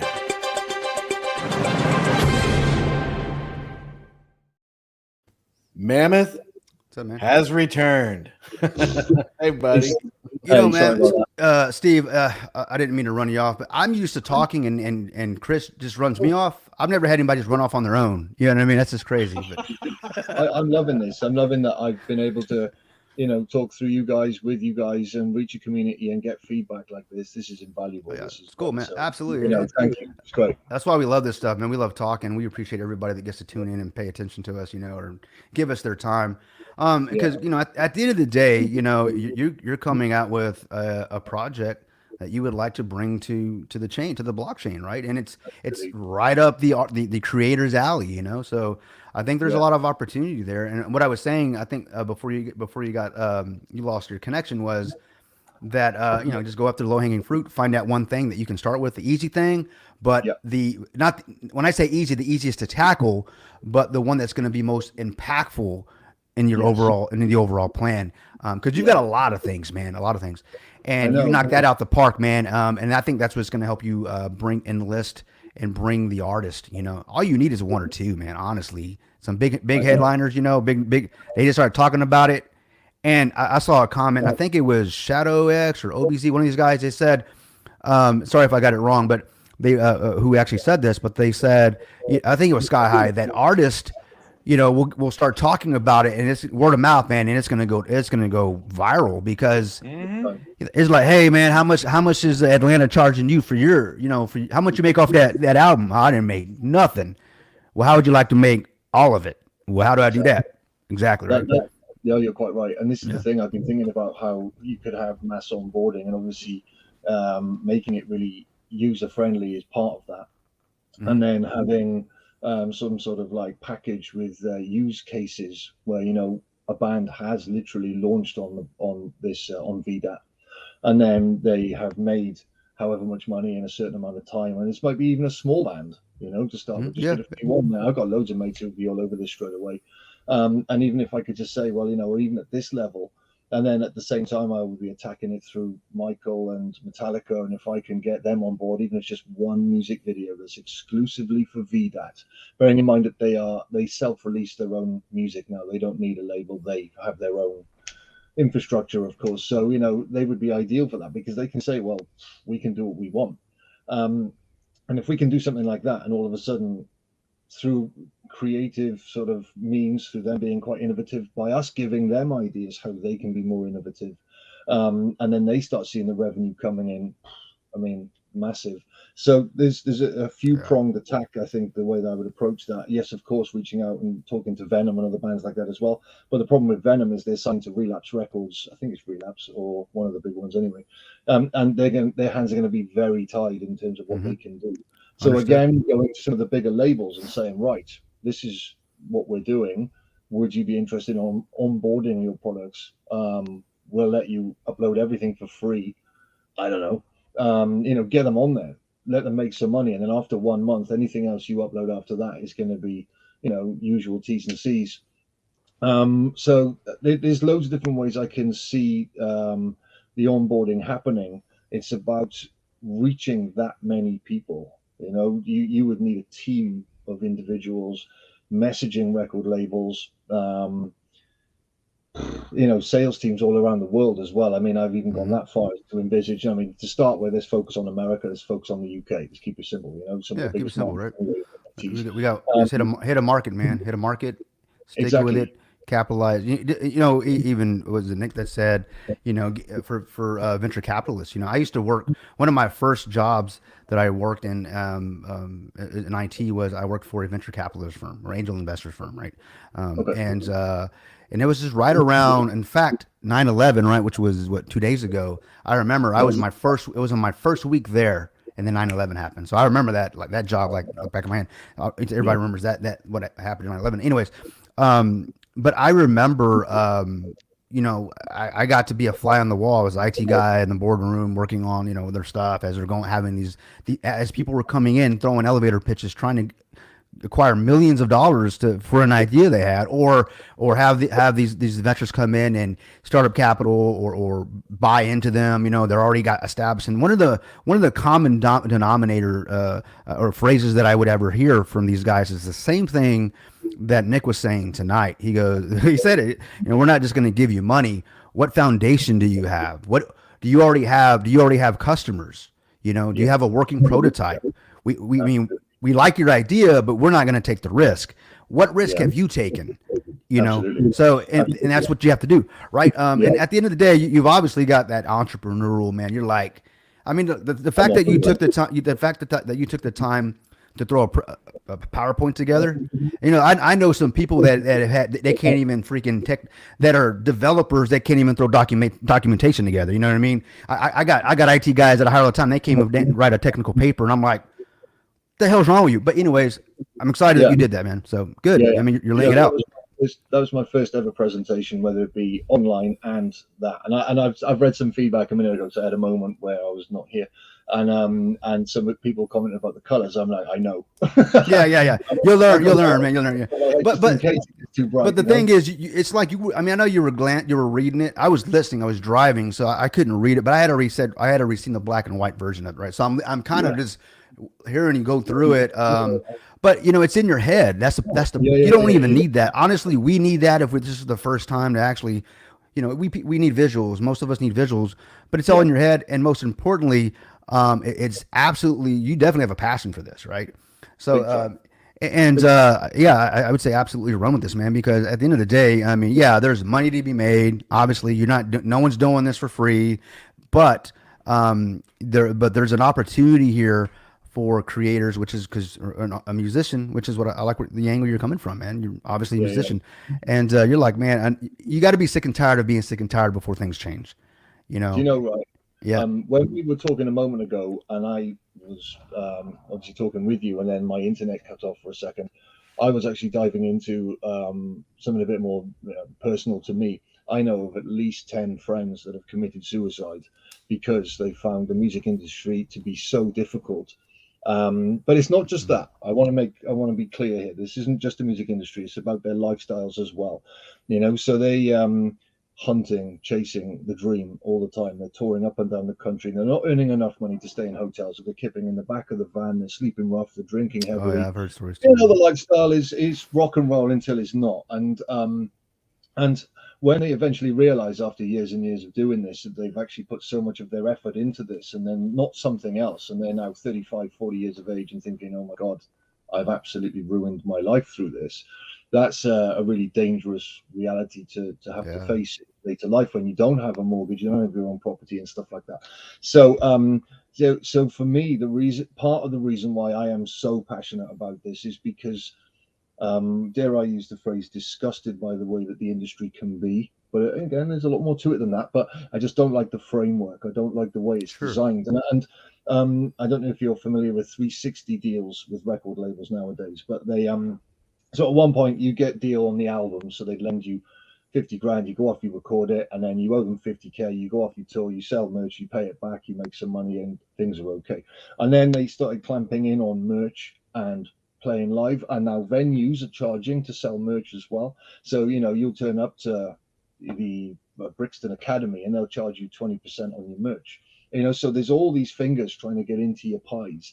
And by the time the bands have paid all these fees and everyone else has taken their cuts, there's nothing left in the tank. And I'm really angry about that. I think it's wrong. Yeah, nothing left, man. So I love people. the idea. People would even be showing up. It had not have been for that song you wrote, because you were going through a breakup or whatever. Your dog died. You're running country music. My point is, and it related to people so much so that they bought a ticket.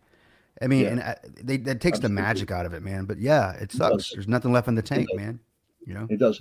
But that said, that's the reality for many people. I'm where I am now, and I want to try and do something about that. And good, I feel like I'm in the right position to do so. So I've been. I think the timing's right, man. You obviously you bring experience not on. I mean, and you have some personal experience with some personal friends that you saw firsthand. So you're actually. I gotta get it. I gotta get it here first. Did Steve get an opportunity to answer OBZ's question here? I had a look at that. I was trying to think of it while we were talking. Hang on. So, okay. I mean, the idea of an NFT evolving. I mean, I don't necessarily see an NFT evolving so much as it's more about how the NFT as an idea is used. Because the NFT is just that digital kind of tag on a digital asset, so to speak. But like I was mentioning earlier, artists, I mean, there's so many different ways we could use it. I mean, even like membership schemes where you own an NFT for 1 year that gives you access to different things. And there's loads of ideas in my proposal earlier. So I don't think it's necessarily that an NFT is going to evolve. I mean, it may evolve in the sense that Nick may be able to tie in an NFT with licensing so that there is that ownership tag. Whether they can actually embed the two together into one, that would be quite cool. Otherwise, I don't really see the NFT evolving itself. I think it's more about how we use it. Is that fair? Yeah. I think it's great. It's just a bunch of people in the comments talking about my age. They're just these people. They're all mods too. It's kind of tough for me to say anything. It's like, all of you need to just ban yourselves. They're having a good time. That's exactly. Barry, no. oh, sorry. No, OBC says that's what he was looking for. Yeah. What's up, Barry? How we use them, and I tapped into earlier about like hospitals, education. I mean, governments reaching out to people. I don't know. There's so many different ways that NFTs can be used, and I think that we would be missing a trickle. The tech isn't perfect. The tech isn't perfect. Obviously, there's always going to be exploits in any technology, and this is where the the maintenance and the patches and all. I mean, people the code gets better and more secure, right? The tech should always get better, right? Should always be moving and advancing, right? I mean, at the end of the day, we wouldn't have smartphones if that wasn't the case. So it isn't perfect, but there are so many applications for it, as you say, for NFTs, and most people think, it's just for creating art. Like, let's look at Fowler, for instance. He's creating an amazing art, but he's not just creating like, little images of his, his caricatures. He wants some. He's talking about gaming. Imagine owning one of these NFTs, and now he launches his game, and you have that NFT that you bought, a year ago, whatever. You have access to his whole ecosystem. That's cool, man. That's what I'm talking about. He's thinking outside the box. He isn't just trying to sell an NFT, And then, I like the whole. I know the music thing, the music approach. Nick did say it's down the road. Obviously, he wants to attack the art, but I think we learn from the art, and this is going to be good for you because as they're attacking the art space, you're going to be gathering information, and then I say I have more ideas. I think your idea is going to evolve to some degree. And it's going to get better, right? It's going to definitely get better. And I think timing wise as well, because Nick's going to be a step ahead with the art. He's going to be kind of there when I'm here, and there'll be a point when he's reaching a point where he's ready to embark on music and other aspects, and maybe I'll be at the right point then to tie in with him, and we can actually work together to deliver something. Yeah. So yeah, but well, I mean, I believe he's open to you too. Absolutely. And it did sound like he was very open and keeping an open line of communication with you. So, definitely, if he's already opened up that communication with you, man, and you can message him. I'm sure him and whoever he, obviously he's a busy guy. He's going to be for sure. So he's building a team around him. He isn't the guy building the chain. He's the guy assembling the team. We understand that, right? I mean, everybody knows he's not the only guy. So, whether it's him, but he sees the picture, he helps convey the vision, and then he assembles a team. And so I can already see, and I hope to see actually, you're going to be going back and forth once we start getting closer to that. I'm going to be paying attention to what you got going on because this is something I'm passionate about. So you got my support, Steve, 100%, man. I really appreciate you being here and reaching out, man, and saying, hey, man, I got an idea. And I was like, what? And I was like, okay. And then you send it to me. I was like, damn, that's a good one. Why didn't I think of that? Well, because, I'm not that, I don't have that experience you have, and I'm that smart. So, but yeah, it's good stuff, man. This is going to be good. This is going to be good. Thank you. I've got I don't know 6 or 7 other people that are messaging me with their ideas, which are kind of in line with where this is going. So, we may well have a team already building simply because of that. Sure, those channels. That's awesome. That's awesome. Yeah, it's great, isn't it? And the other thing as well, which I want to say, I'm really grateful that you've opened the door to me today, and I hope that does the same thing for others, because I'm sure there are other people right now with ideas. Oh yeah, yeah. So this is we what we invite need. anybody up here if they got an Yeah, idea. Right, turn Chris, it on if you're okay.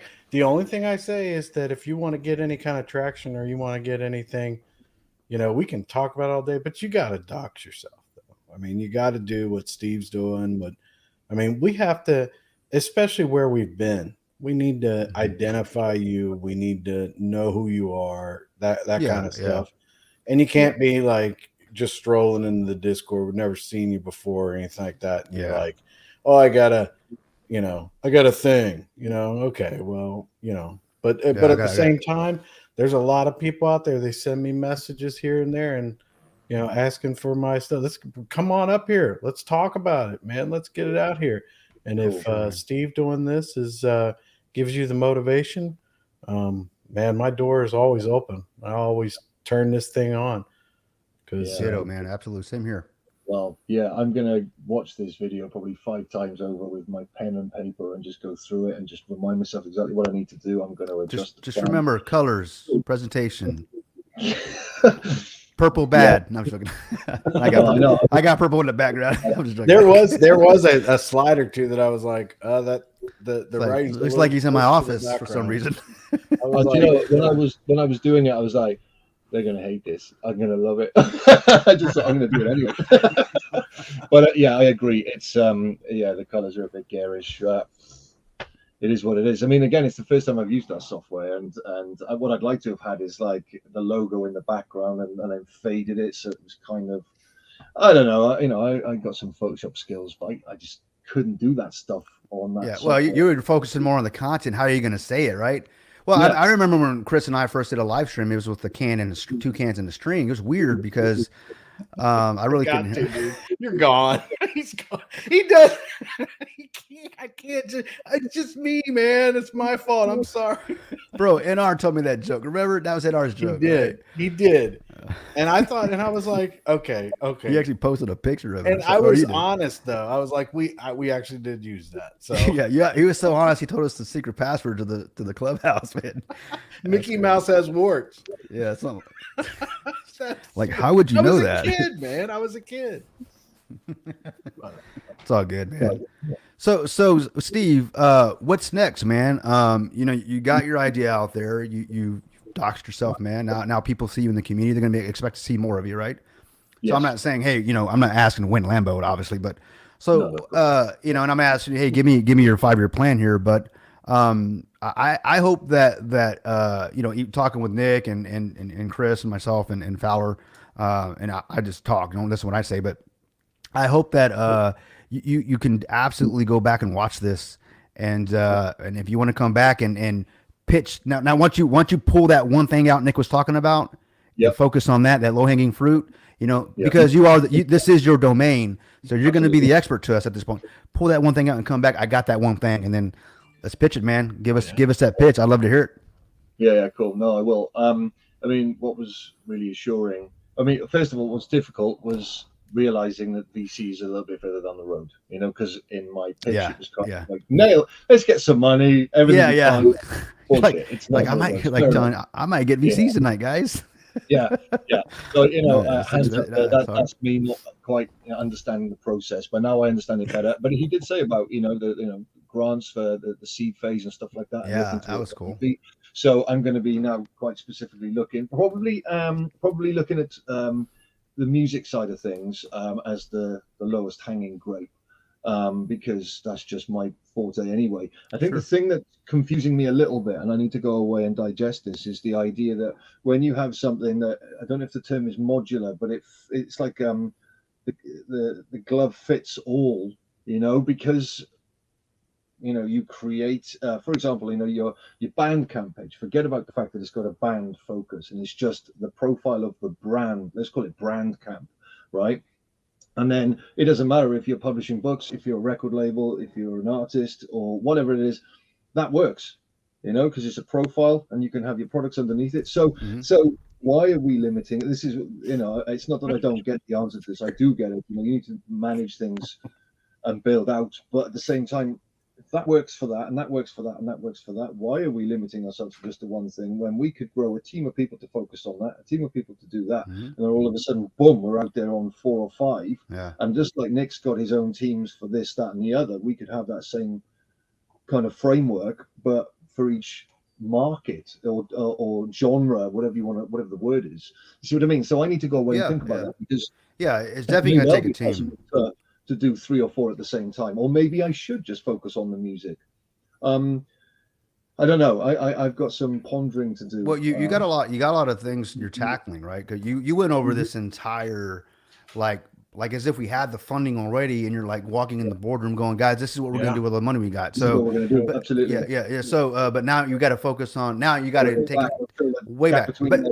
But the good news is, though, you got plenty of things to choose from. I mean, just listening to your press, I mean, I was like, okay, well, that's a good one to start without. So, but it's for you to decide that, obviously. But yeah, so you're not going to have to go back to the drawing board. You definitely got plenty of ideas, and I would say, grapes, as you said, to pull from.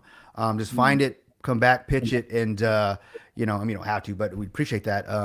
And then, like I said, you got my support, man. I hope this thing happens, and it is down the road, obviously, from as we're tackling the art first. But this is a perfect opportunity for you, man, because that's it.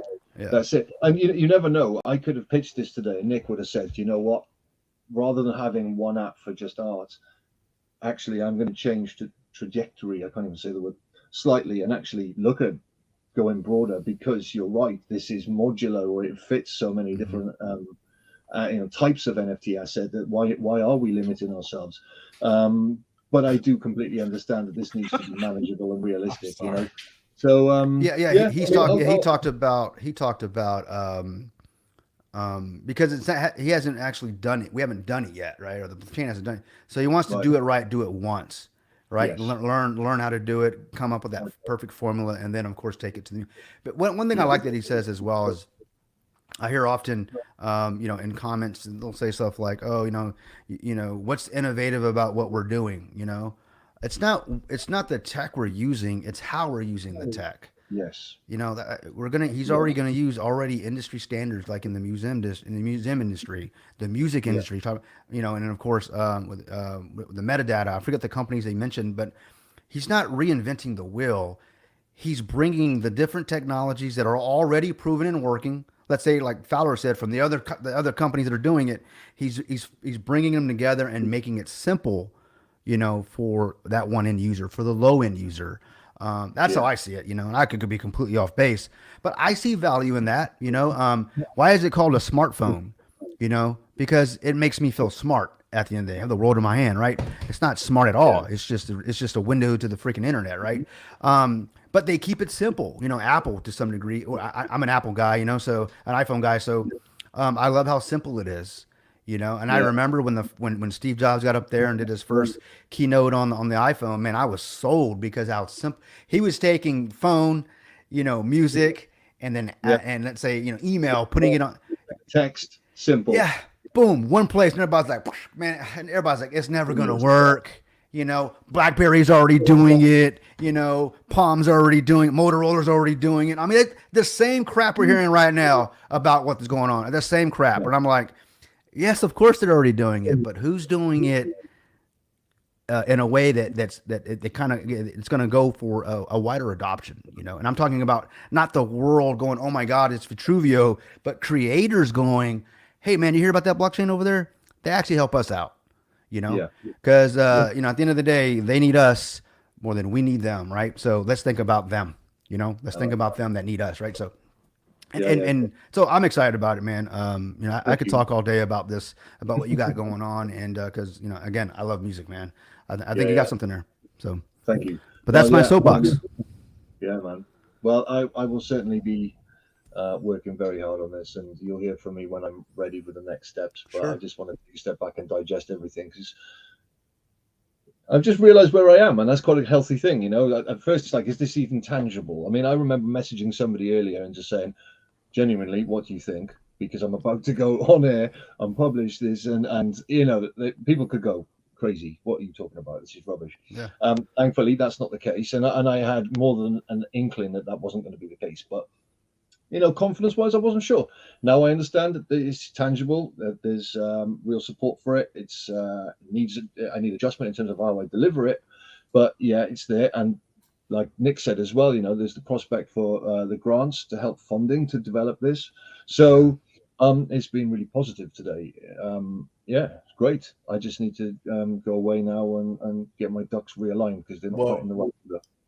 I'll interrupt here, Steve, and say that if this is your first, you said earlier that you'd never done a presentation like this. If this is your first, man, you have some really awesome things coming down the pike, man. This was pretty. I think you knocked this out. And I might be I was very involved and enjoyed it a lot, and I liked your presentation. I thought it was great.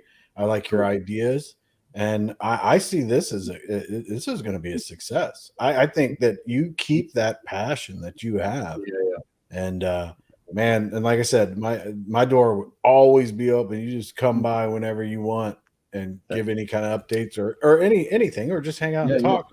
I think it was great. And you did all that, and you didn't have to dye your hair green. Yeah, what a crap. So basically, you got to have a good time, though. Gentlemen, thank you very much. If you don't mind, I'm going to head. It's 2 a.m. for me. Yeah, thanks for your time. I know we kept you. You're great, man. I appreciate it. Thank you. And thanks to everyone listening. Hey, man, hit me up in Discord, man. I think we're already friends, man. But keep me in the loop. I want to know what's going on. Will do. Thank you very much, and thanks for the feedback, everyone. Thank you. Nice one. Take care, buddy. See ya. Man, I'm serious. I thought I wasn't just saying that because he was here. I thought it was a great presentation. I am excited about his ideas. I read it, right? And I hadn't talked to him yet. I read it. He sent it a few days ago. He sent it a couple days ago, actually. And he said, hey, this is what I'm thinking about presenting to Nick. I read it. And then you and I talked about it, and, having him come up on here. And then I think he sent it to you guys again, maybe. I don't know if you guys got to see it. But reading it and then hearing him present it is two different things. He threw it. I mean, he freaking threw it all on the wall, right? Everything on the table. So everybody's like, whoa, calm down. I really couldn't see anyone's faces. I was listening because I was driving, but I was following along as I remember reading his presentation. I think he did a good job, man. And I like to see when he finds. He had never done that before, and I mean, he was going. The only thing that I have to say that I would critique a little bit is the camera was in the wrong spot. That's Yeah, it. Because he when he kept was going like that, talking, yeah. he was putting his hand in front of it. But Yeah. but you want that, and I could look past that and everything. But if he just would move that camera a little bit and do the same thing he's doing, because you could see his hand movements and stuff. He was passionate about what he was talking about and everything like that. Just maybe move the camera. That's it. And the rest of it had me going. That's a And very I cannot believe good that tip, that's man. the It's a good first tip. time he did it. You know, imagine how he's going to be when he finds that one thing he needs to talk about. If he brings that same passion, it's gonna be like, Yeah. bro, sign me up. Yeah. So it's gonna be good. I'm excited about it. But I as you think guys he know, should do a Discord. I think he should start pulling some people in there. I think he should continue on the success that he had tonight. I think he should come back and oh yeah, and give us updates or talk about other things. I'm as excited about what he was talking about this as I was with Fowler when I wasn't actually online then, but I got excited about Fowler long before I actually started doing YouTubes. And I was pulled in to Fowler and everything else was secondary because I was like, I'd watch him game, all that kind of stuff. And yeah. then when I heard about Gods of That's how Gaming and everything, I remember he was just doing your little avatar, right? You know, little smiley face thing you did. I was like, that's freaking cool Yeah. shit right there. Yeah, Okay, yes. I see you, bro. It It's all made- animated. That's cool. And then I was like, oh, he's a gamer. I'm like, okay. And then I hear you talking. Then you start doing the NFT thing, talking about Gods of Gaming. I'm like, okay, I got to follow this guy, and I've been hooked ever since because I mean, you're an amazing artist. You're just as passionate about gaming, like you're the domain of that, like he is about music. That's what we need, man. And all you got to do is build that team around you, man, and then take that. It's gonna and just replicate that in your team. Boom, shit happens, dude. Good stuff happens, right? That's what it takes. No man is an island unto his own, and it's gonna take a team, man. I don't care who you are. No one could do it themselves.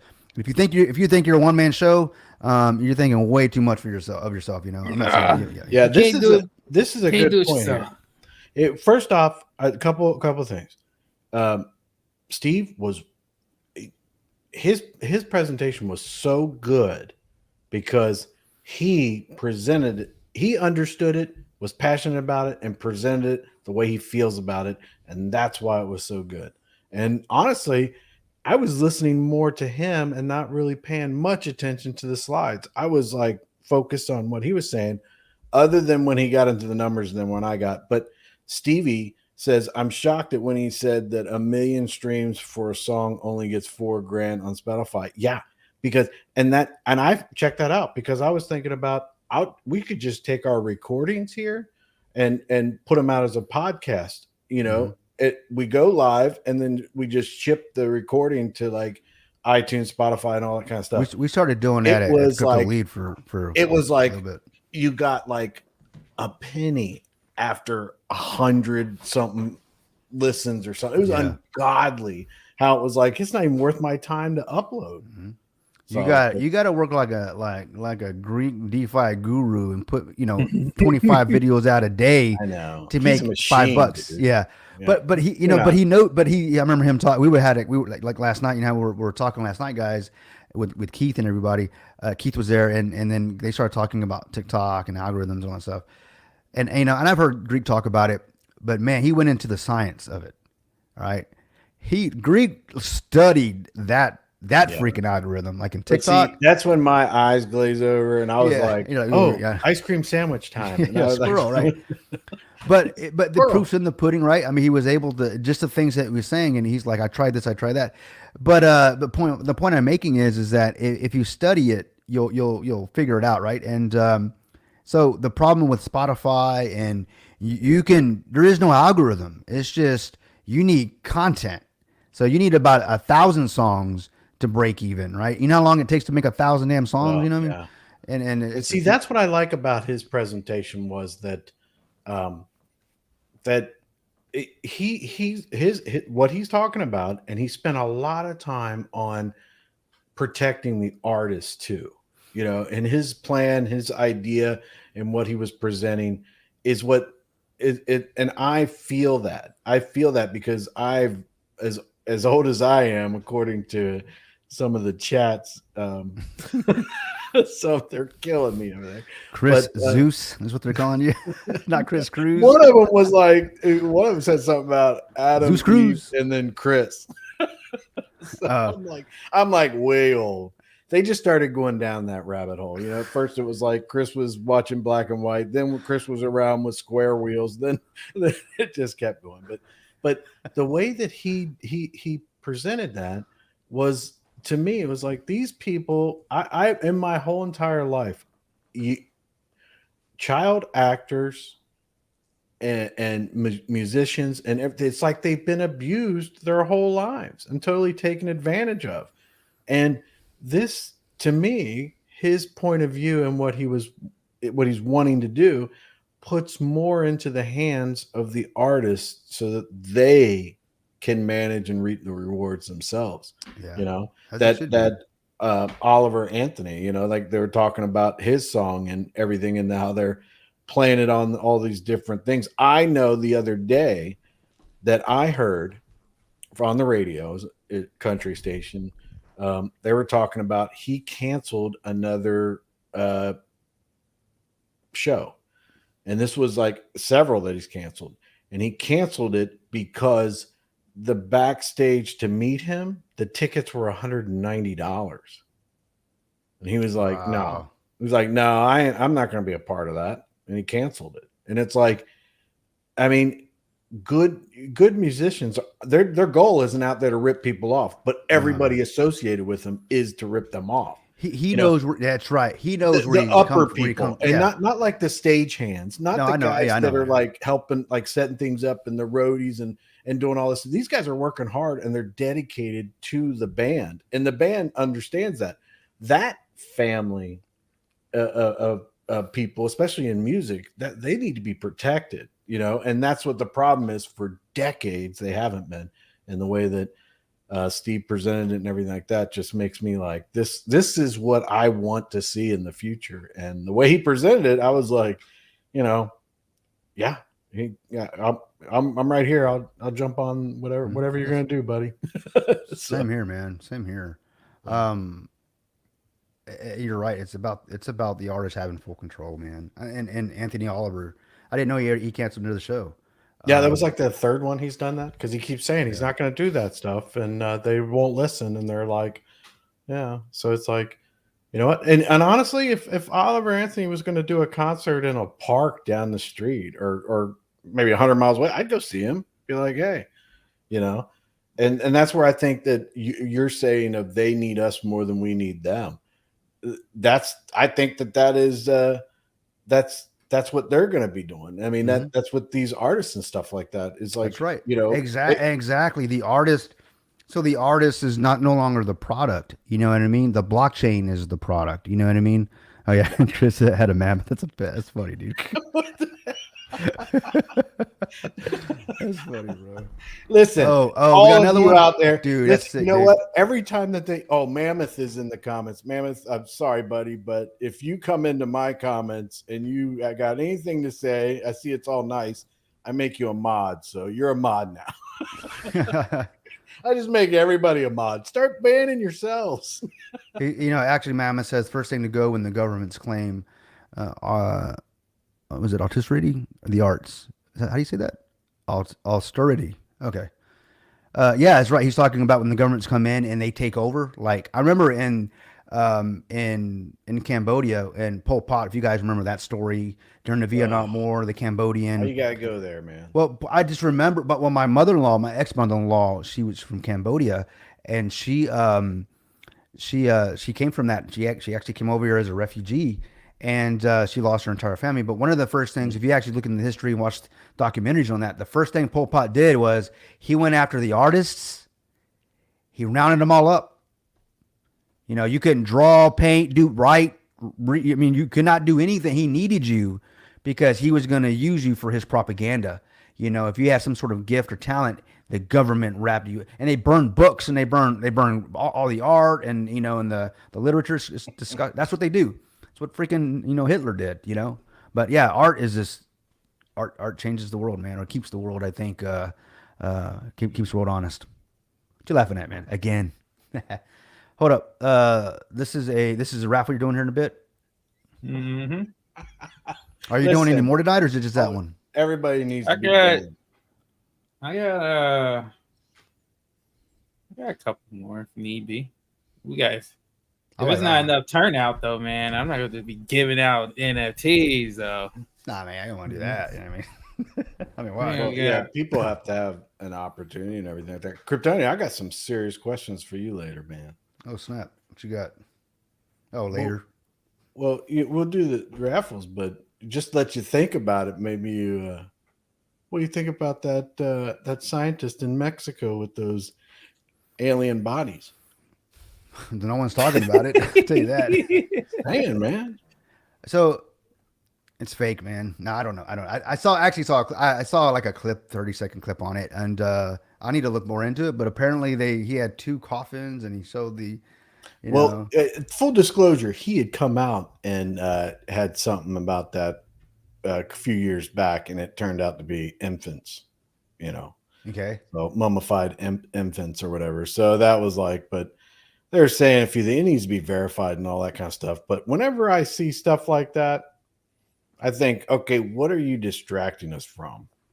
Yep. Everybody's going to be like, aliens? What? They're actual aliens here? Oh my goodness! And while we're all sitting there talking about this, something's going on over here. Yeah. Hunter Biden just became the vice president. Something crazy like that. Yeah. Like how the hell what's he doing in office? Yeah. So my take on that is, I remember seeing a few stories where they found some little I guess it was a baby or a miniature alien, and they did some DNA. This is a couple years ago. It was, I've been seeing on YouTube, like when I got into the whole moon landing crap, like that was, what's up with space, man? Of course, ancient aliens and all that. I used to love all that stuff, right? From the History Channel and Discovery Channel. And I remember seeing all those documentaries about aliens, and I remember seeing this little miniature alien. It kind of looked like what was in that coffin that you're talking about, but it was real small. And they did a DNA test on it, and it turned out to be human. And I think it turned out to be a fetus, kind of like, you know what I mean? Because like a human fetus has a tail, right? Right. So, but it was, I guess it was mummified, but I'm just like, oh, okay. But I don't know, man. I just don't. Well, the picture of it looks like an upside down egg carton that like someone put holes like for the eyes. When I first looked at it, the I was head like, looked is that an egg elongated, carton? right? The head looked elongated, right? And the face is real small. They got like a little slit for a mouth, and I'm going. They said something like 30% of the DNA is not human. So what is it? A plant? Exactly. I don't know, man. I mean, but Jocko brings it up. Is that, guess what they announced last night? Exactly. The starting of the impeachment thing. Yeah, the only reason why they did that is McCarthy didn't want to do it, but he had to because of his donors. His donors are, or not his donors, I'm sorry, not the donors, but his donors didn't want him to do it. But if you remember, he made the deal to become speaker. This is one of the things he said he would do. So it ain't going to go nowhere, man. This is all freaking smoke and mirrors. Yeah, and all this stuff is terrible. I saw this this clip, and I'll try to remember it so I can. And Cody Johnson, country singer, right? He says, this is how he says. He says, anybody that is a policeman, fireman, nurse, civil servant, raise your hand. And like they raise their hand. He's at a concert. And he says, anybody that was a veteran in the military, active duty, whatever, raise your hand. And then he says, I think he says a few other people and stuff like that. And he's like, just so that you know, these are the people that gave you your freedom, not the politicians, not the media, anything like that. So focus on these people. Don't listen to the other ones. And these politicians, man, when they come out with these things, it's like, dude, what are you doing? I don't know. I'm so sick of politicians everywhere that it's, and, but I thought you'd get a kick out of that because, I mean, all right, we know they're trying to distract us from something. Hmm? But do you really think that we don't have aliens on the planet? I mean, I'm sure we do. I believe there is extraterrestrial life. I believe there's things that we can't explain, all that.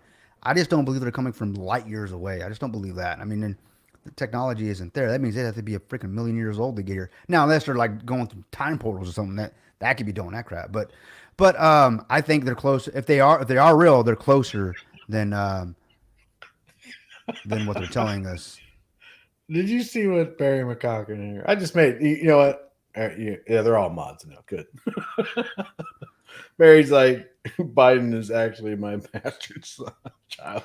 I'm gonna pull up the picture of that alien. Give me a second. Well, I mean, we got Fowler. How long do we have on this raffle? What did I say? 10 minutes. About a couple more minutes. 5 more minutes. Yeah, 5 more minutes. And some lucky person out of I think 4, right? Does this make a sounds or anything? No. Every once in a while, I worry about it because I don't hit the little play thing, so I'm thinking I missed something. A couple of those guys got some stuff. I was like, so I guess I could drop this, just to feel some dead air. I could drop some alpha. So I've started developing the staking app for the guys that game in F3 Warriors NFTs. So I've also created a couple tokens for a few actually. I have a guys of gaming token that's sitting on the side, determining how we're going to use this as a token. And I have a F3 token, which is going to be part of the game we're going to launch soon. It's going to be a DApp, and you're going to have to get access to the game. So you're going to have to buy pretty much a lifetime membership. Let's just call it that. It'll be a lifetime membership NFT, and it'll give you access to this game. And in the game, it's going to utilize the F3 token. And this F3 token, how you're going to get this, guys, is check this out. You're going to stake your NFTs. So all these NFTs that people should have been stacking up on, they should have been stacking them up because now you're going to stake them into the F3 Warriors staking app, DApp, right? And then it's going to produce a token, right? It's going to produce a token every hour, okay? A certain amount determined on by the NFT, and also how many NFTs you have, right? So you're going to end up yielding these tokens, and then you're going to use these tokens when there'll be multiple different items in the game for you to purchase. So let's just say, for example, this is a mining game, by the way. It's called F3 Mining Tycoon. The title might change, but that's what the title is right now. So the point is mining and yielding, right? So you have 3 items. Let's just say, for example, you have 3 items. You have a level 1, level 2, level 3 mining item, right? The level 1, you're going to get pretty much every hour is going to yield you 1 gem. Let's just say a gem an hour, right? Could be day. We could also play around with that, but let's just say an hour. So you're going to be yielding a gem every hour by having this level 1 mining item, right? But then there's also a level 2 and there's a level 3. Right, level 2 gives you about, let's just say, 5 gems an hour yielding, and then the level 3 could give you 10 gems yield an hour. So pretty much that would give you these gems, right? And we're gonna have a couple more things. We're gonna have like we have a special pack, and you know what? I'm sorry, I'm calling them gems. We already have a name for them. They're called hero cubes. Okay, hero cubes. So you're collecting these cubes. They're cubes, and the cubes allow you to purchase rewards. We're going to probably have a swag merchandise store, but we're also going to. But starting off, we're definitely going to have a new line of NFTs. It's going to be called the Hero NFT, and this is the cool part. And I'm kind of like really dropping some news on you guys. So this Hero NFT will be a one of a kind, and it's going to be super special. And why? Because this Hero NFT is going to be the only in the near future for right now for people to get a piece of the Guys of Gaming platform. So when I say a piece, I mean revenue share of the Guys of Gaming platform, because guys, right now, Guys of Gaming platform isn't out yet, right? So there's really no pre-sale out for people to just jump into. But this NFT would give you a piece. How much? Can't tell you. But this would give you a piece into the revenue share of Guys in Gaming. This would be the only way to get in right now as far as any type of pre-sale. And you're not even buying it because you're trying to yield enough hero cubes, right? The cubes is what's buying the NFT that's giving you this type of access. And we'll have different type of packs and stuff that people can purchase with their hero cubes. So it'll be like packs that'll have like elite NFTs and legendary NFTs in there. But for the most part, is the big thing what people will probably be gunning for is that hero NFT and being able to get a piece of the revenue share of pretty much a blockchain, right? You're gonna be getting revenue share from this blockchain. There's not going to be so many of those to go out, right? And so that's a little bit of some news right there. This game is coming. The staking app, all this stuff is coming. I've been telling people to stack up on these NFTs, but right now we're waiting on the packs. So if you guys are still trying to get NFTs, the only way you can really get NFTs right now is the raffle auction. And also any holders that are trying to sell their NFTs. So, that's the news, guys. That's the news. Stay open for some more developments, but they are coming. Oh, and that is some alpha, man. Let's roll this raffle real quick though. Let's roll this. Let's roll this. Let it go. Go ahead and roll it. I'm going to show a picture of. I got a picture of that alien everybody wants to look at. I call it Hispalian. Oh, just remove what's all that? What's that in the background? Oh, you can't see it. What did you put back there? There's a picture of that alien. Maybe I can bring it up here. Hold on. Go ahead, Fowler. You to your thing. uploaded it to the thing? What the heck is that? Are you serious? That's creepy. You don't see it? I couldn't see the whole thing. Oh, well, let me grab another picture of it. Go ahead, Fowler. Oh, yeah, okay. You're good. Let's see. All right, guys. So let's see here. All right. Let's get it going. Let's close this out. About to end the raffle, guys. A couple of seconds. All right, here we go. Raffle is closed. All right. And time to select the winner.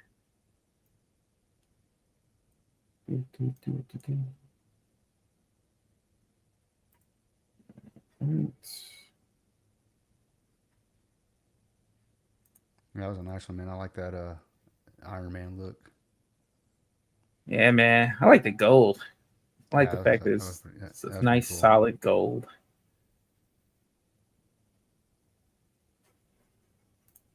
All right. Let's see. Okay. We're closing it out. We're selecting the winner. The NFT's been sent to the winner. And let's see who has won. And scrolling down. Right, there you go. There you go.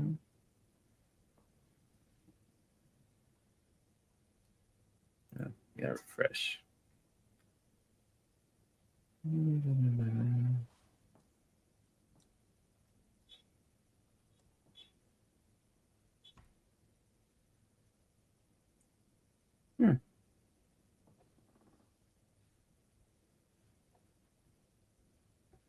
there it is right here. I got another one for you too, Kryptonian. Oh, did you get that yet? Oh, go ahead. I was gonna say the last four for the person who won. The last four of the wallet address is 473E. So if you have 473E is your last four of your wallet, you won an NFT. It should be in your wallet. 473E. Yeah, 473E.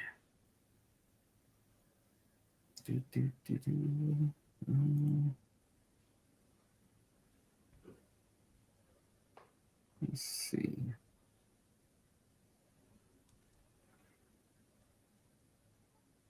Oh, I still have this one.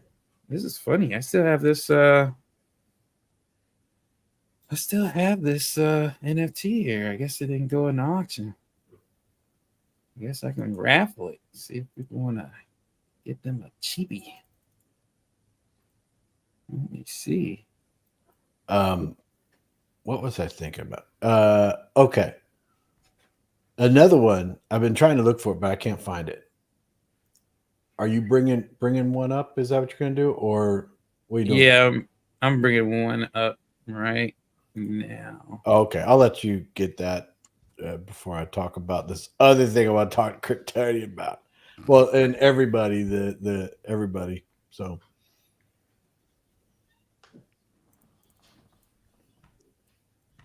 Hold on.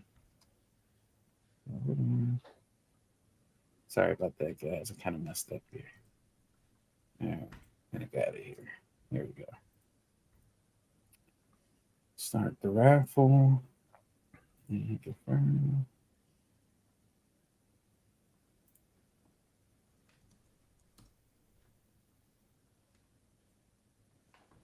All right.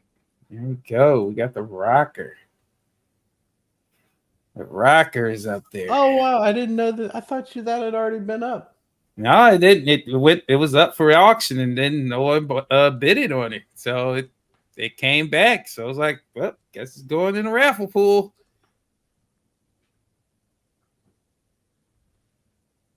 Man, I bet Odie. Where's Odie video? He probably like, oh man. Yeah, like that rocker stuff, huh? I'm pretty sure Jocko 21 doesn't care. And I don't care either. We're not going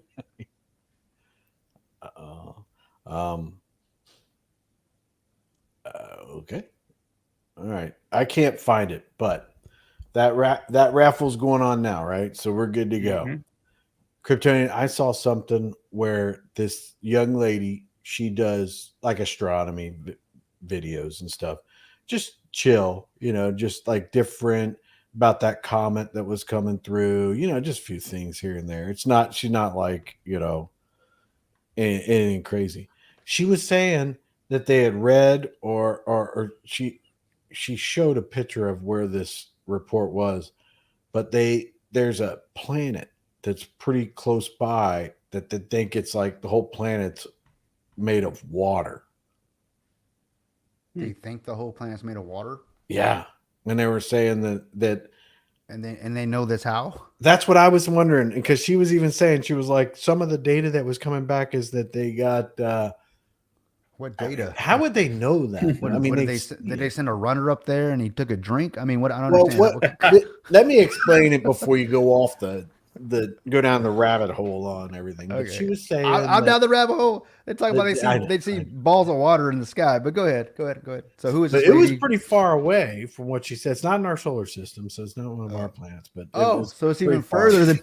Yeah, it was. So, It was out there. so not only can we not verify, we really cannot verify. But go ahead. So Can't go there. Can't go there. no, but so I mean, no, but in all seriousness, why are they saying like it's water? Like what were some of the clues? And or she some of was. I wish I had I did. I was gonna save it, but then I was like, screw it. I don't even care. But I I haven't was like, seen that one. it'd be nice to talk about, because of the fact that she said that there was. I'm looking for something else from her. Maybe I go there and find something. I forget her name, but she said that like the data they had got back, there's some type of chemical or something that is like for like the basis for life. Like I forget what it was, but they had certain parts per million or whatever. They saw that from a photo, huh? Yeah, I'm sorry, a composite. exactly. So I was like, okay, well, let's go with it. Well, so the problem I have with someone saying, "Oh, look, it's a light in the sky. Let me zoom in on it." it's water. Like, how do you know? The question is, how do you know? that was tough for me, but she explains it and everything like that, and you're also like, well, Let me guess. She used math. no. Because that explains everything, apparently. Like, it's because of math, man. The math makes sense.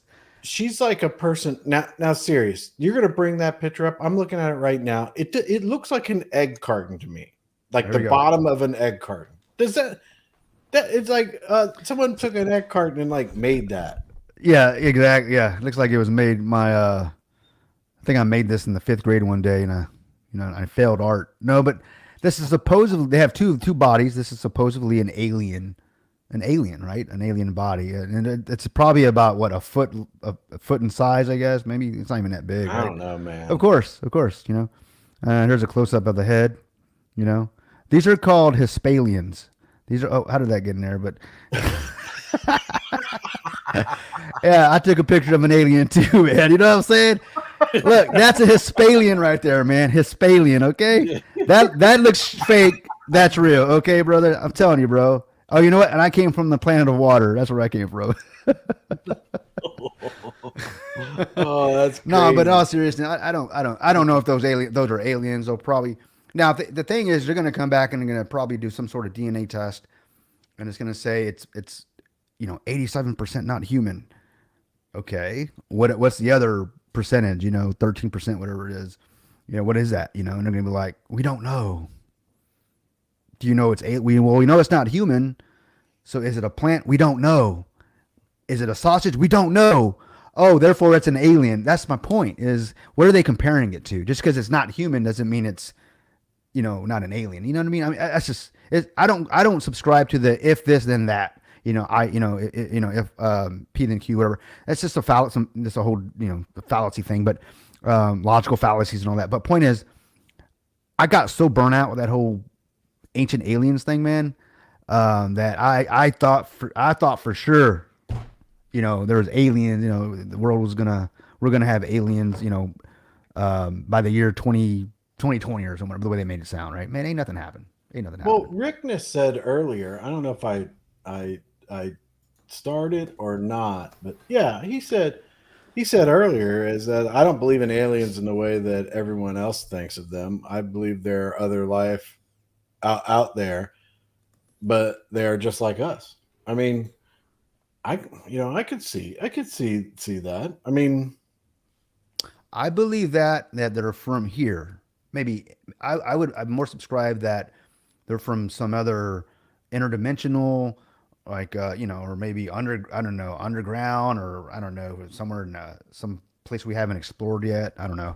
I don't believe they're coming from space. That's the only thing I don't believe in. Why don't I believe that? Because Hollywood, that's all the damn movies they make. Everything comes from space. So if I look at the pattern of Hollywood, everything that they push down our throats is lies. Okay, everything. Yeah. So it's all lies and just in fairy tales. So I don't believe it. It could be real. I don't know. I'm just saying I don't believe it. And I used to, though. I used to believe in it, man. I used to want to believe that there were aliens coming from from Mars and other planets. But when I it's funny when I hear stuff like, oh, they discovered another planet and it's made like there's one. What planet is it, man? Is it Neptune? No, it's not Neptune. They're like, I forget which planet it is, but they're like, it's like 80% gas or something like that, like it's 80% nitrogen or whatever it is. It's like, how do you know, man? How do you know that? Because we sent a satellite ship and it flew around and took pictures. I mean, was it scratch and sniff pictures? How the hell it's made out of nitrogen? You know what I mean? Come on, bro. I mean, we don't know. We're just taking their word for it. And what I've learned is this: when the government says I'm here to help you, hey, I'm from the government, I'm here to help you, they're probably not going to help you. I just don't believe them anymore. I want to. It's not my fault. Hey, belief is the enemy of knowing. I want to believe that. But they lie about everything else, See, Tina's on the same page with it. It's like a paper mache thing. Yeah, it does. It looks fake. I mean, of course, it looks mummified, right? Here, I'll pull it back up. No, not that one, guys. This one. Fowler, did you know that Remy got taken by aliens in 76? What? Man, he wasn't even born back then. He's probably born in the mid-80s. That's the same minute that grabbed me back in 76. Isn't that a song? It might be a lot of drugs back then, man. Yeah, man, that's funny. All I got to say is I plead the fifth on the 70s. That's all I'm saying. Bro, you plead the fifth. You plead the LSD, bro. That's what you plead, okay? Or was that the 60s? That's the 60s. You know, I actually saw some documentaries of them actually. Someone showed me this videos in Brew. It's pretty cool. There's this conspiracy your friends channel. It's pretty cool. All kinds of crazy talk in there. It's cool. Yeah, I actually learned a lot of stuff in there. Actually, some cool people in there. But someone sent me a video of a lady in the 60s. It was just a normal. I think she was a housewife. Didn't work. She stayed home, take care of the kids, and I guess it would be considered, just a normal woman. She wasn't on drugs, something like that. She ended up doing some sort of experiment with LSD, and they videotaped her going through her whole trip in the 60s, black and white. I'm like, why would you do that? Well, we already know about the CIA and LSD and all that jazz. But anyways, it's crazy because that she would even partake in that. But she was seeing all kinds of stuff, man. She was seeing colors. It was in black and white, and she was seeing colors. Imagine that. You know what I mean? It's a joke, but you get it. Here's one that I think that Fowler and Remy, hopefully he's still in the audience, but we were just talking about this the other day. He said that's one of your homies from back in the day. That's so funny, man. Tell me if you can hear the audio on this. Right. Take that sky high message. Is that Obama? Oh, that's Denzel Washington. Did you hear that? No. Hit the little audio button. It wasn't coming up when I went to do it. Maybe there's no audio to it. No. Oh man, what are you presenting as it? You couldn't hear it? I could not hear it. No. What you saying? Oh, he's talking about it when Remy and Fowler and I were talking about. Man, I tell you what, boy, Denzel's bass though, man. I love me some Denzel. He's a bass. Okay, so it's saying it's different. What's different? Oh, my bad.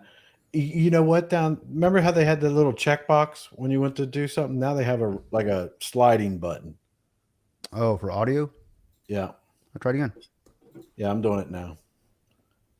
I got to pick a different browser, man. This Firefox isn't working for me. I can't present anything. All right. So I don't know if I can rewind it. So it is what it is. But you were even talking about this one time, Kryptonian. No, I voted. No, what they say? You switched your support. I switched. Yeah. What do you make of all the fake news and it affects? If you don't read the newspaper, you're uninformed. If you do read it, you're misinformed. So what do you do? That's a great question. What is the long-term effect of too much information? One of the effects is the need to be first, not even to be true anymore. So what a responsibility you all have to tell the truth, not just to be first, but to tell the truth. We live in a society now where it's just first. Who cares? Get it out there. We don't care who it hurts. We don't care who we destroy. We don't care if it's true. Just say it, sell it. Oh, right there. Practice you'll get good at, including BS.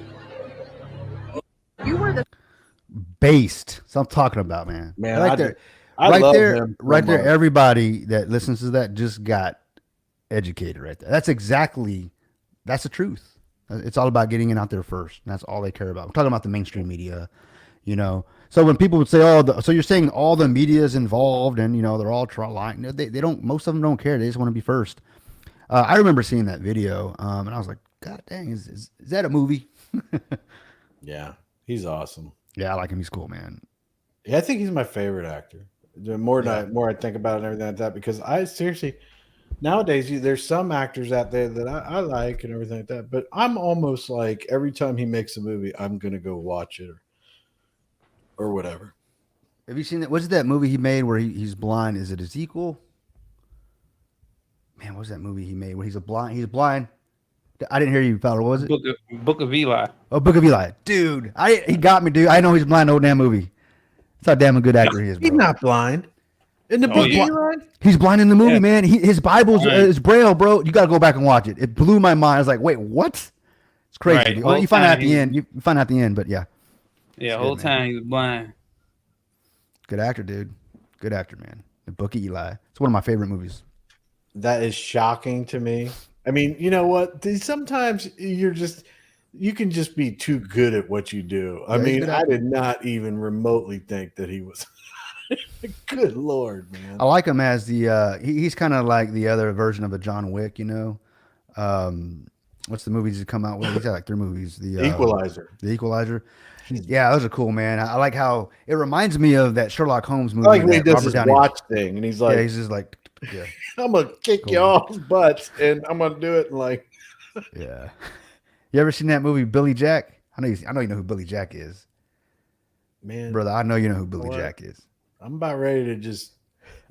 whoop I up know on you know him. who Billy Jack is. I know who Billy Jack is All right. You remember that one scene where he's in the middle of the park in the park, and he's and like, the sheriff, I'm not- all the cops corner him. My dad loves this movie. He used to make me watch it all the time, right? And I'd be a little kid, and my dad would be like, watch. Billy Jack, he's like, what you gonna do, sheriff? And the sheriff's like, what are you gonna do? Now you're surrounded, And he's like, well, I'm gonna take this foot right here, and I'm gonna put it on that side of your face, and there ain't a damn thing you're gonna be able to do about it. That's when that's when I fell in love with Kung Fu Karate, man.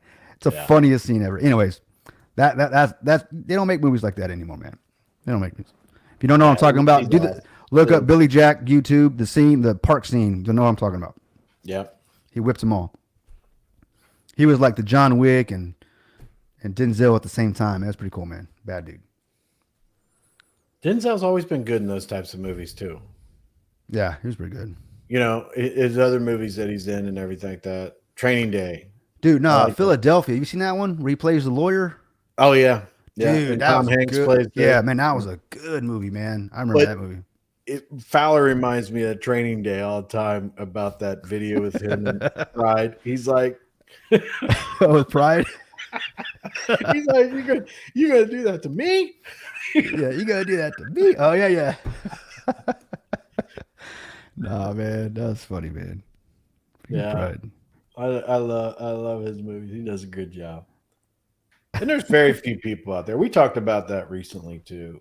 Who someone brought up somebody and I was like, oh my goodness, I can't believe I forgot about that person. I forget. It's that age thing, I guess. I can't find that lady that did that. Hold on. Shadow X, are you trolling me, bro? What did he say? It says they have technology to test elements from far away. Well, let me guess, with lasers, right? You're gonna say, look at his sharks with lasers, right? Do you see his picture profiles? You don't want to mess with Shadow X, dude. You see the new one he's got? He knows I'm messing with him, but I don't believe they have technology to test a planet from a trillion light years away. There's no way they're gonna tell me. Look, you realize when they brought the moon rocks back from the moon, they were all petrified wood. How do you know that? Did you because the state officials that received them from the other countries, hey, I got moon rocks. They sent it to the labs to get tested, and then came back petrified wood, and NASA says, well, what are you talking about? Point is that so what I want them to do is I want to point that laser, whatever tech Shadow's talking about. I haven't heard of it, probably because I haven't looked for it. But point at the moon, tell me what's on the moon. And don't tell me that flag that Superman, like you said, Superman. Okay, here's one. I know that we're raffling and everything, and everybody sees that, right? But all right, here's me triggering Kryptonian. I don't get triggered. You'll get triggered over this one. Oh shoot! Was the governor of New Mexico? Oh my God! Here he goes. Look, that woman needs to be tarred and feathered. Now she needs to be arrested. She needs to be arrested. The nerve of that woman to say that the First and Second Amendment, that just the amendments, the Bill of Rights, are not absolute. That our rights, in case of emergency, the Constitution can be thrown out. Nah, man. I'm sorry, ma'am, sir, whatever. No, I don't think so. You may think that because you're sitting in that chair. But we don't think that put you there. You just think about that. Nah, hell no. Why you gotta trip me up like that, man? You knew what that one. I mean, was it New Mexico, right? That was up in New Mexico. But it makes no sense that she would actually. She's going to get challenged. Obviously, I mean, it's going to get thrown out. I think. It's completely think- unconstitutional. And Yeah. and you know the thing that I liked about it was like a uniting thing because see when I was a kid, we were like blue dog Democrats, man. We were the First and Second Amendment were like it didn't matter what party you were in. We all supported it like 100%.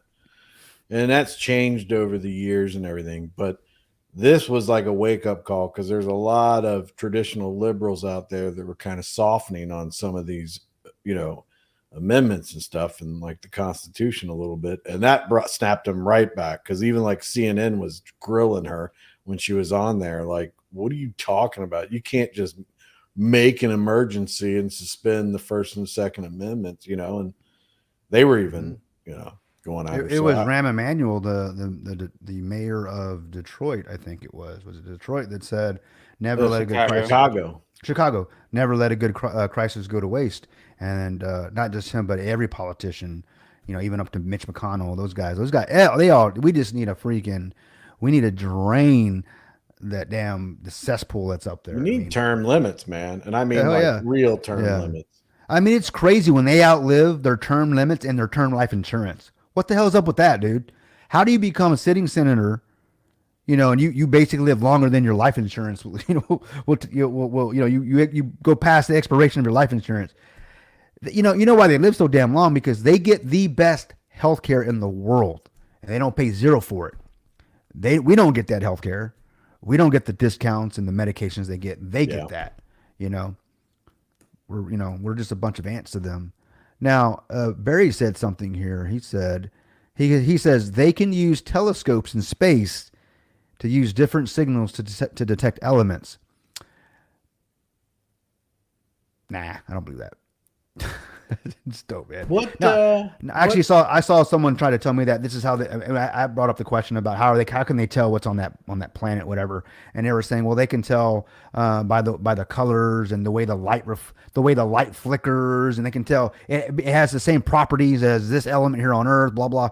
And I was like, oh, that's okay, makes sense. However, that technology doesn't prove that. Just because it looks like it might be water doesn't mean it is water, unless I can absolutely touch it, observe it, feel it, then it's a cool story, bro. I don't know, man.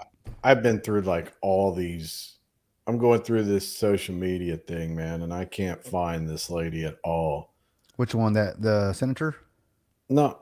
What was I looking for a senator? I thought I was looking for the planet lady. Oh yeah, the planet lady. Yeah, who discovered a planet that she says. Well, she didn't discover it. She was talking about it. Okay, she said it was discovered. She didn't say she did it. Right. But okay, so there was a planet discovered, and it was in another galaxy, and it's 100% water, or maybe something like that. They think it's all water. It's all water. Okay. Interesting. Yeah, she was informing us is the way she does it, but I can't find her anywhere. You'd think maybe I'm.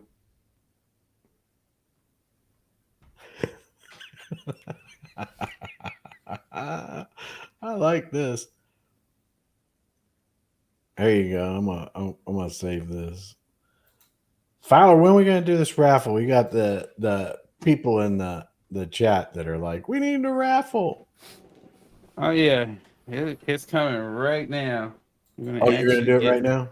Yeah, we actually in 2 minutes actually. Oh, 2 minutes? I got enough time to bring this meme up. Yeah. Time to trigger me. No, I think you'll like this. So, there you go. Sky found something. What you got? There you go. Is that Jerry Adler or is that Mitch McConnell? I don't know, but it's politicians holding up. Oh yeah, no, that's not Nancy Pelosi or the other one. Oh God, what's her name? Dianne Feinstein. Yeah, that's Dianne Feinstein. They found her. She's having a tough time. I mean, I don't understand this. I don't understand how I mean, let them just retire, man. I mean, let them go. Let them go do their thing. Useful idiots, man. I mean, Telling you.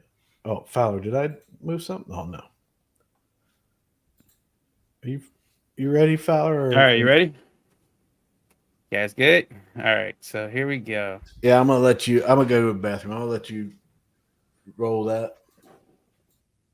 Let me roll it. open this up really quick. Let's refresh. All right, we got 15 people in. All right. Son of a. So, I ain't gonna win this one. yeah, I don't know. I mean, I'll keep my hopes up. I had to check because I didn't want to say one person, and then that it'll be like the one person who think they're in. It'll be like, oh, why I didn't win? It was only one person. Like, no, I gotta hit the refresh. It's 15 people. All right, guys. So I'm ending the raffle now. You got like 0.3 seconds or whatever it takes MetaMask to finish this to get your last tickets in. And here we go. The raffle is closing. All right. Let's see.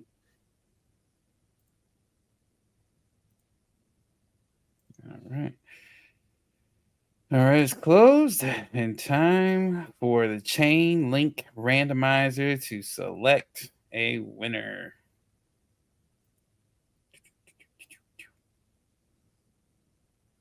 All right. Who was it? Oh, you're closing it. Yeah, I'm closing it right now. All right. Here, I'm gonna play something.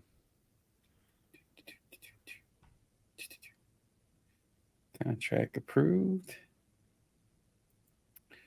All right. All right. Let's see who is the lucky winner tonight of the rocker. That's a cool one. Yeah, it's cool. I find that one really cool.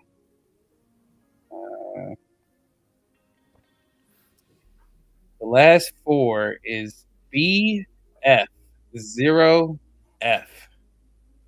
BF0F. Yeah. Oh, BF0F. You are the winner. BF0F. All right. Let's see. Do we have anything else up in here? We got a couple. We got a couple more. we got a video that I don't know if you guys want to watch it. It's only like 8 minutes long, but Sky High sent it to us about this planet and give you something to think about. Kryptonian, maybe give you because I'm just saying, I think we need to hear more of Kryptonian's views on things.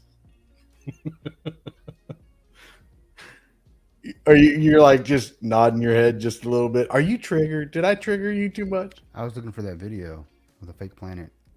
What, the video about the planet? Yeah. Well, Sky High sent the YouTube video, so I'll just throw it up here. Okay.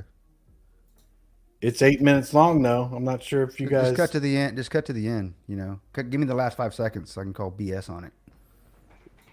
They're gonna be like, and it's gonna say NASA.gov. And I'm like BS. All right. Oh, that's sick right there, dude. Fowler's got one more. Oh, I gotta buy that one. Wait, hold on. I'm gonna give that one to my daughter if I want it. A second. All right, that's going up for raffle now. That is up for raffle. That is up for raffle, guys. I'm gonna drop the link in the comments. That's a cool one, man. And go edit. We'll stop this in, let's say, 10 minutes. Give you time to do the video. All right, I'm gonna share the video now.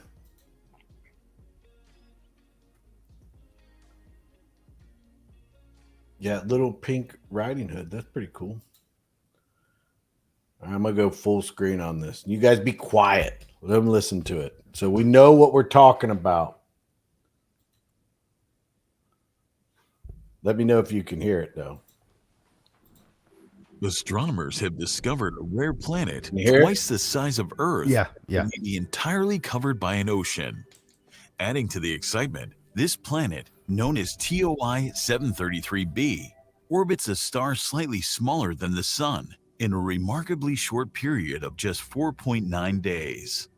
That's puzzling because the orbital period of the planet implies that it lies too close to the star. This means that something intriguing is happening on the planet that is allowing it to harbor an ocean of water on its surface. The discovery of this exoplanet has solved another long-standing exoplanet mystery, the Radius Valley puzzle. So how did astronomers discover this distant planet? What clues hint at the possibility of water ocean on its surface? Finally, and most importantly, why is the discovery of this exoplanet so critical to astronomy?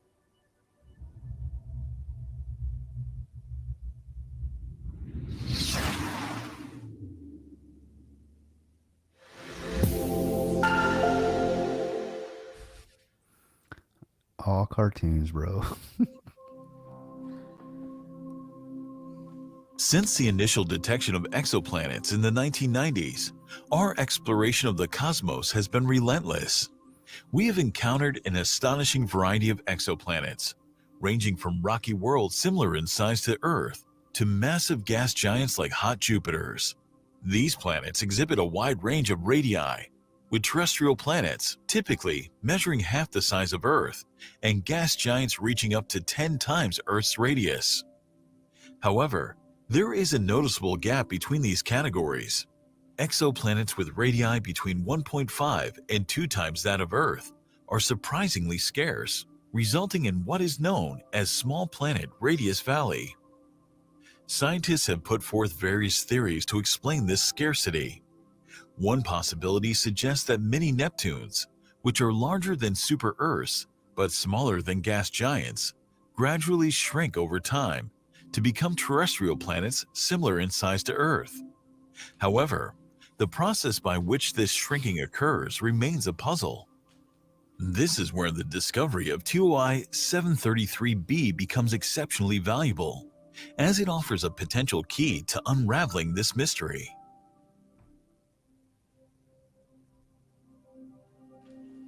TOI 733b is an exoplanet that lies around 245 light-years away from Earth in the southern celestial hemisphere.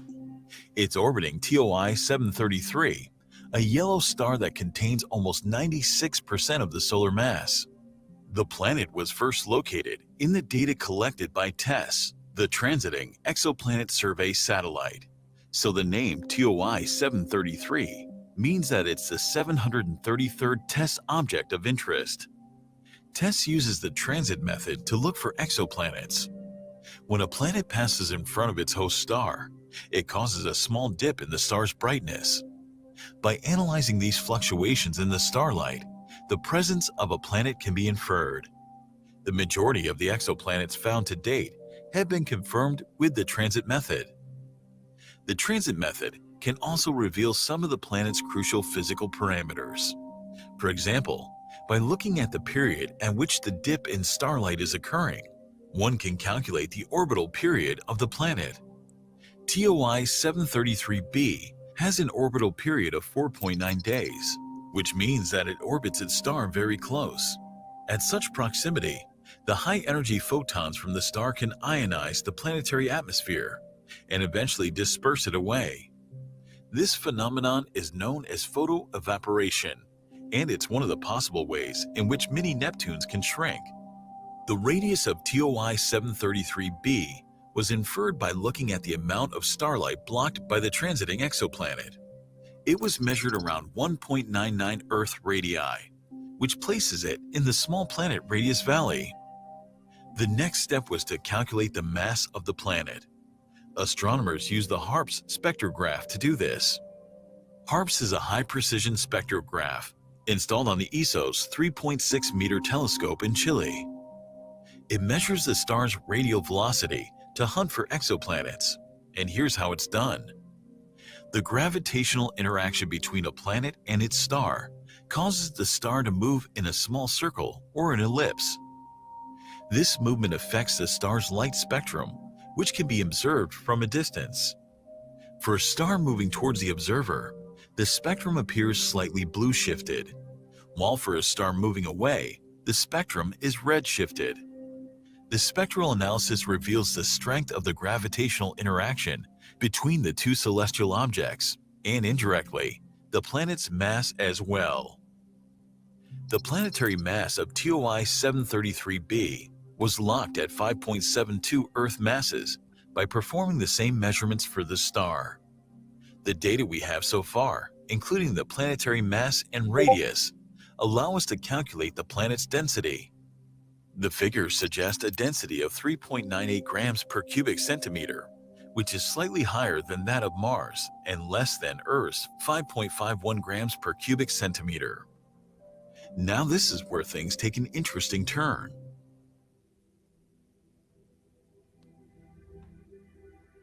The discovery has set the stage for some fascinating possibilities about the planet's composition, based primarily on its density.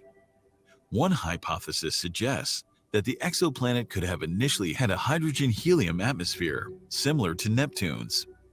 If this is the case, photoevaporation might have stripped away this primary atmosphere over time. This process, however, may have led to the reformation of a secondary atmosphere, primarily composed of heavier elements. Alternatively, and more likely, the planet qualifies as an ocean world. Even in this scenario, the exoplanet would have lost its original hydrogen and helium atmosphere due to photoevaporation. The twist lies in the possibility of a remnant atmosphere saturated with water vapor, which is much more resistant to photoevaporation.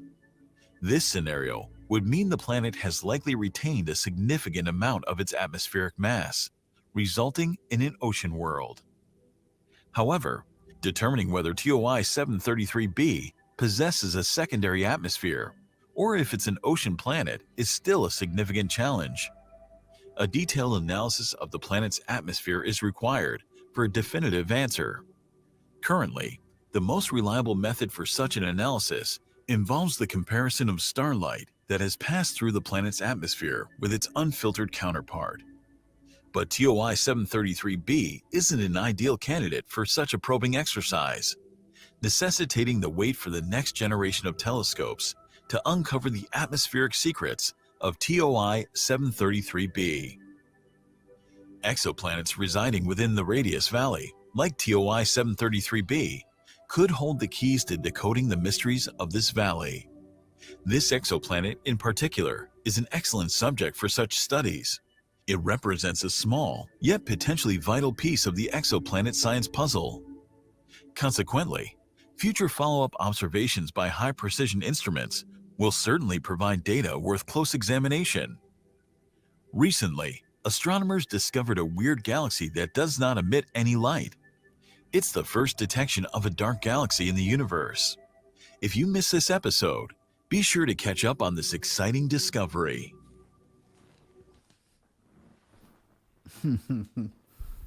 That's amazing. I didn't see one photo of that planet. All cartoons. So all they said was a bunch of stuff, like we use this technology to detect this, and it potentially look like it started off like this planet, which they have no photos of, but it looks like that one, like they have no photos of. Dude, it's a religion, bro. It's a religion. So now, Shadow said, Fowler.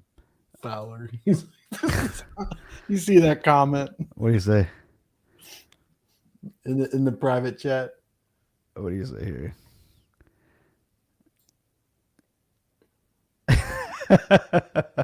Exactly. Let's just say there's more people that believe in that than they believe in what his comment meant. But point is that Yeah, man, Shadow X says if Tom Cruise came to me like that, I'd join. yeah, be like, I'd join. it's cartoons, bro. But Shadow X says this.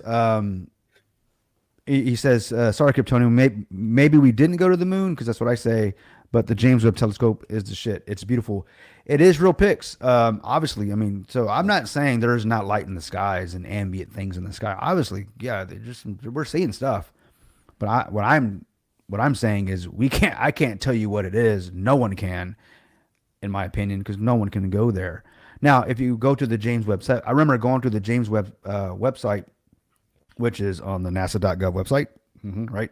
Of course. So they go through these photos, right? Of of things they're taking pictures of in space and galaxies or whatever they're calling them, supposedly, right? And then right after these photos, they show an illustration, and they'll say artist illustration, and they'll show a perfect planet. It's like, so they'll say that they'll have a picture of a bunch of stars, right? And they'll redline it and they'll circle it and say that's planet X95, and then they'll show right under it an artist rendition of planet X95, and it's like, well, how do you know it looks like that? Because you're using the greatest telescope on Earth, and you got it's just a speck of light, but the artist sees the planet. Why can't we see the planet that the artist sees? That's all I'm saying. That's simple question. I don't know. But that's me. So that was a cool video. Took me back to the days when I believed in Santa Claus. It's like I remember those days. I mean, there ain't nothing wrong with believing in Santa Claus. Well, when I hang out with him like 3 times a week, 4 or 5 hours a day, you know what I mean? You got that. Valerie got it. Valerie, I heard you laughing. That's because I said that joke. That's why. That's right. I'm gonna use your jokes, man. You know I will, bro. If I think it's funny, I'm gonna say it again. And that was a funny one, so I'm gonna say it again. Yeah, they were in the chat, and it was funny. They were posting stuff, and Steve, he's being serious, and you're serious, and you guys are interacting with him like, yeah, this is good, good stuff, and you guys are all being serious, and I kept looking over there, and they all had these different comments.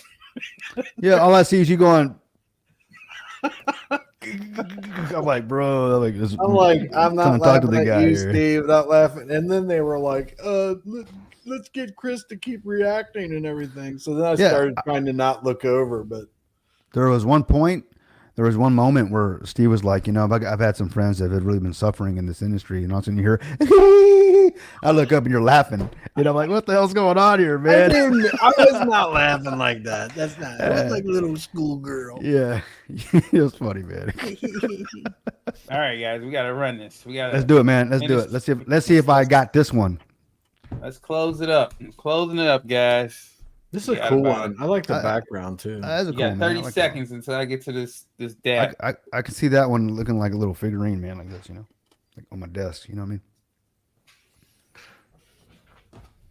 Yeah, these things are so realistic and everything like that it's really cool. I couldn't find that lady's stuff. That bothers me. All right, I'm ending the raffle. Here we go. Yeah, fake news is hard to find, bro. Yeah, fake news is everywhere. I know, that was a joke. Oh, I thought you were gonna say fake news. Yeah, it's right in front of your face. Yeah, it's everywhere, dude.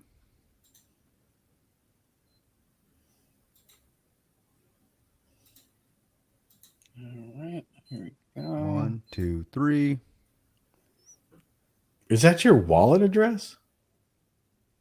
Mine? Where? Yeah, my wallet address is 1, 2, 3, 4, 5. Those are the last 5 digits of my wallet address. Really, man? Yeah, that's also the password to my luggage. That's an homage to Spaceballs. Remember that movie? I don't even remember that movie. Holy smokes! Spaceballs, yeah, dude, that's classic, dude. Mel Brooks, bro. Mel Brooks. Blazing Saddles. Dude. How can you possibly talk about Blazing Saddles? That's like way before your time. All right, guys, we got a winner. The last 4 is 373B. Not me. 373B. These some new wallets. Who are winning? Who won tonight? There might be people out there that are like, look, dude, I'm gonna change my wallet up because I actually used a different wallet for these 3, and I didn't win one. So I figured I was getting some bad luck with my other wallet. Oh man, son of a! And I got ready for this one. Son of a biscuit. That was a cool one though, man. That's a good one. That one's gonna be a classic, dude. That one's yeah, because They don't come out with hoods too much. Yeah. Yeah, I thought that one would have been like people been gunning for that, man. Either way, whoever won just got a steal. A steal. Yeah, I'd say so. If you ask me what out of all the warriors, other than Predator, the ones that look like Predator, I mean, one that got a hoodie on, come on, can't go wrong. Yeah, they did a good job on it. All right, you guys about ready to wrap this up? I'm getting kind of old. I can't be out late like this anymore. Yeah, I gotta get my dad his meds. Yeah, that's the important thing. Yeah. All right, so we're gonna be live with Nick on Friday, 1 p.m. Yeah. What time? What time is that? That is 12 p.m. your time. All right, noon. Gotcha. I'll be there. Yeah. Actually, I'm supposed to have lunch with Balls Deep. That sounds funny. Friday. Okay, well that's your personal All preference, right. brother. I mean, I'll leave that up to you. God damn! I said the quiet part out loud. No, but Great night. yeah, out we actually. tonight. I'll see if I can. I'll see if maybe we can. We can watch it live. Nah, I'll be at the office, but I'll jump on and I'll just have lunch with them earlier or something. Kryptoni, how was that lunch? Shut up. I don't bro. want to know. I don't want to know. Delete this video. You're right. We never talk about this again. Nuke ever. this video. I know, man. He was talking about balls in the sky, and and all of a sudden he's got lunch with Balls Deep on Friday. Check out. Did you see the comments down here from RSG Token? Ready, set, go. Ready, set, go. We Who's had them laughing? on. We had them on the other night. Oh yeah. Go What check up? them out. Go to their Discord. Check them out. You know what? I'm gonna throw the Discord in the link.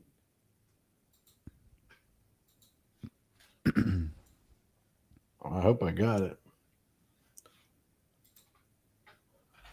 There we go. All right. Let's hope. Oh, get off the screen. All right. I'm done. You guys got anything else you want to talk about? No, that's it. It was a good night. Enjoyed talking to Mammoth. Got some cool information about his project. I'm looking forward to it. I know it's down the road, but he's got time to cultivate this thing and make it pull off that one grape, as he said, and bring it back to us. I'm looking forward to it. It was good. I think it was a good start to a good conversation. So, Where's your outro? Oh, there's just mine on here. yeah. Well, we're on your channel. I think you purged some things. Oh, I just got your intro, I guess. No, it's right there. It's the same thing. It's the same thing. Is that new it was intro ready to down go? You what? Is the new intro ready to go? Can we just use it as the outro? The Yeah, do it. Avengers? Oh, there you go. You guys want to check out this? Well, we won't end. We'll just play this, and then we'll just come back and end, so you guys can see it. So, check out this new thing that Kryptonian's working on.